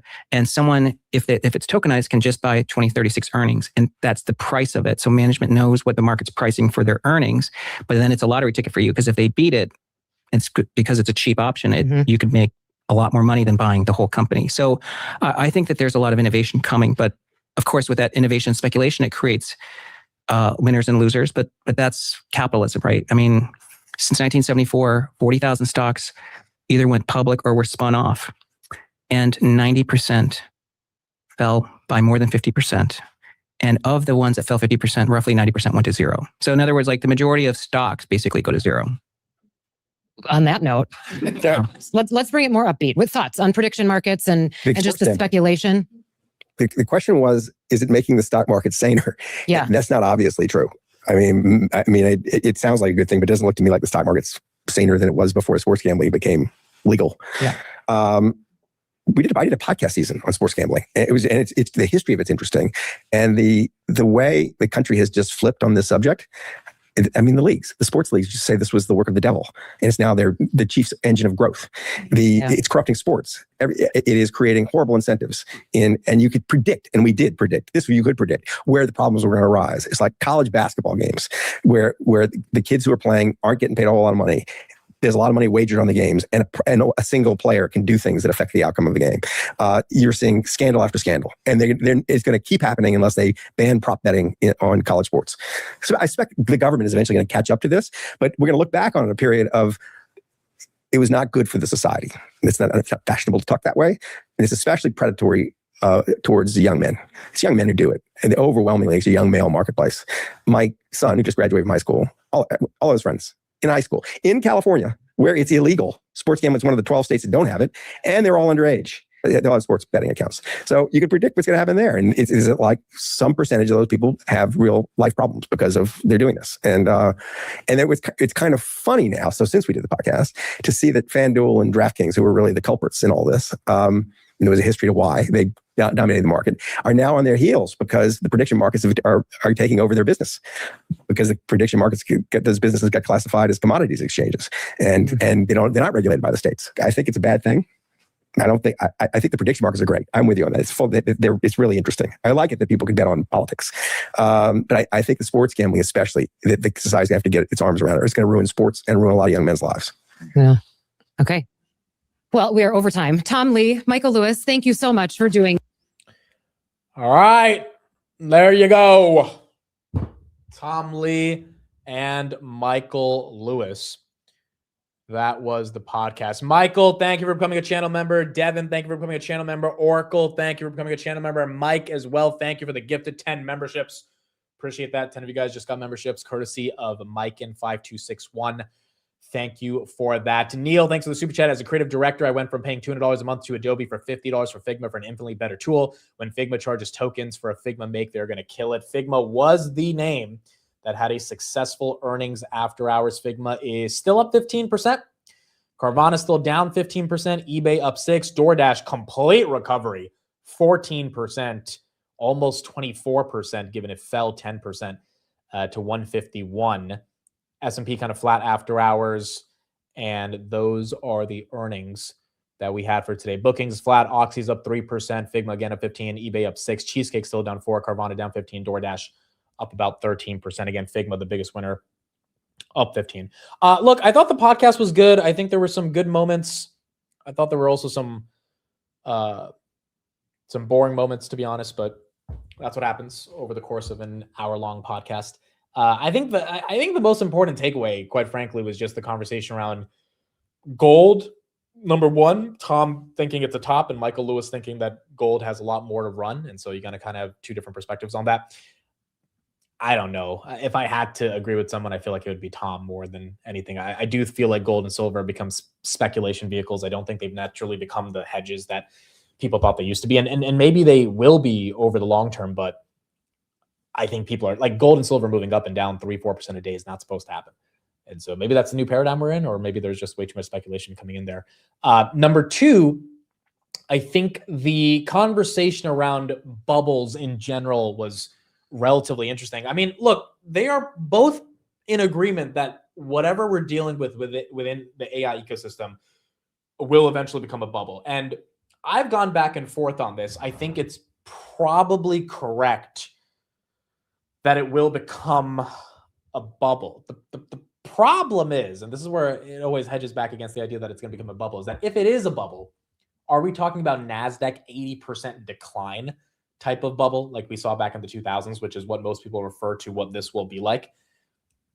I think with the increased earnings expectations, the CapEx build out, the growth, etc., I don't know if you can easily get that type of an 80% decline like you had in the 2000s. I mean, obviously it could happen, but again, in the 2000s, you had a lot of dark fiber that wasn't being used, and you had a lot of companies going public that, quite frankly, could not justify even being a company in existence like Pets.com. I don't think you're seeing that here. You have companies that are definitely expensive in today's day and age. I mean, Databricks, I don't think should be necessarily worth $134 billion right out the gate. But it's not like Databricks is not growing 65%. It's growing 65%. Like what? Like, all right, yeah, maybe the valuation's aggressive, but Pets.com was not growing 65%, and if it was, it absolutely was not sustainable growth. So, like, will all of this become a bubble? Maybe. Or will all of this become a massive, massive cycle of innovation and growth, and NVIDIA does get to 10 trillion, and it just becomes this crazy decade, this true roaring 20s that we live through? I mean, if it is, then, you know, all of us get to benefit from that. But if it's not and it blows up in flames, I definitely don't think that happens like this year or next year. I think that needs time to develop, especially now when everyone is hedging for it and everyone says it's going to happen, which I really do agree with Tom on that. Like, you don't just get a bubble when everyone's saying it's a bubble. It tends to happen when no one's expecting that. So I guess those were the more interesting parts of the podcast itself. That's what we got. That's what we got for today. And I think that's pretty much it. I think that is pretty much it. So Doordash delivering to the moon. I don't know what they said on those earnings, dude. But they definitely got the market excited. Trump is not live, although we did get some freaking quotes. This board of peace, it looks like CNN's reporting that Trump's going to do Trump's going to do a roundtable like he does for the cabinet meetings tomorrow with the Board of Peace, which is going to be kind of crazy to see that. And then second, you got CNN reporting the U.S. military is prepared to strike Iran as early as this weekend, though Trump has yet to make a final decision on whether he'll authorize such actions. The White House has been briefed that the military could be ready for an attack by the weekend after a significant buildup in recent days of air and naval assets. We talked about that in the morning in the Middle East. But one source cautioned that Trump has privately argued both for and against military action and polled advisors and allies on what the best course of action is. The reason this is so weird is because yesterday there was so much talk from the Iranian foreign ministry around diplomacy. And like, yeah, the fact that there's so much conversation around diplomacy and now it immediately flips 180 to like, hey, multiple sources say the U.S. is going to attack by this weekend or potentially thinking of a real attack by this weekend, just shows that that diplomacy probably was a head fake and that the U.S. was getting ready to do this for a long time. Remember those polymarket bets?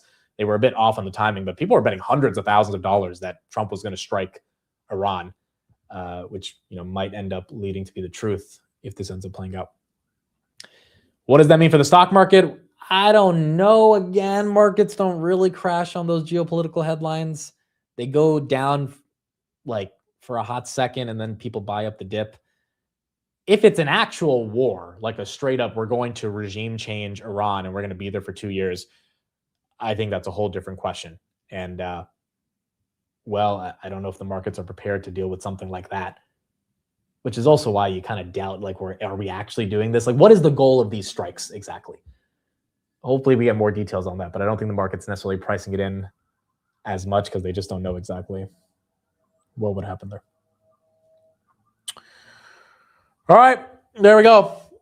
That is what we got. I will be back tomorrow morning, and we'll keep going from there. We got about 2 days left of this week. Oil prices still were up today, still even moving a little bit more after hours on anticipation of this. Those could crash pretty quickly if we're not actually getting into a strike.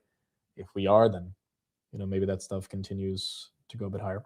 Yeah, Friday we potentially get the Supreme Court decision. Maybe. I'm hoping we do, but if we don't, then we don't. So in a couple of days, we'll see if we get that decision. All right, that's it. Thank you, everybody, for being here. Appreciate it. We'll be back tomorrow on the Market Open. We'll keep this going. Tomorrow's earnings. Do we have anything in the morning? We have Lemonade, John Deere, Etsy, and Walmart tomorrow morning.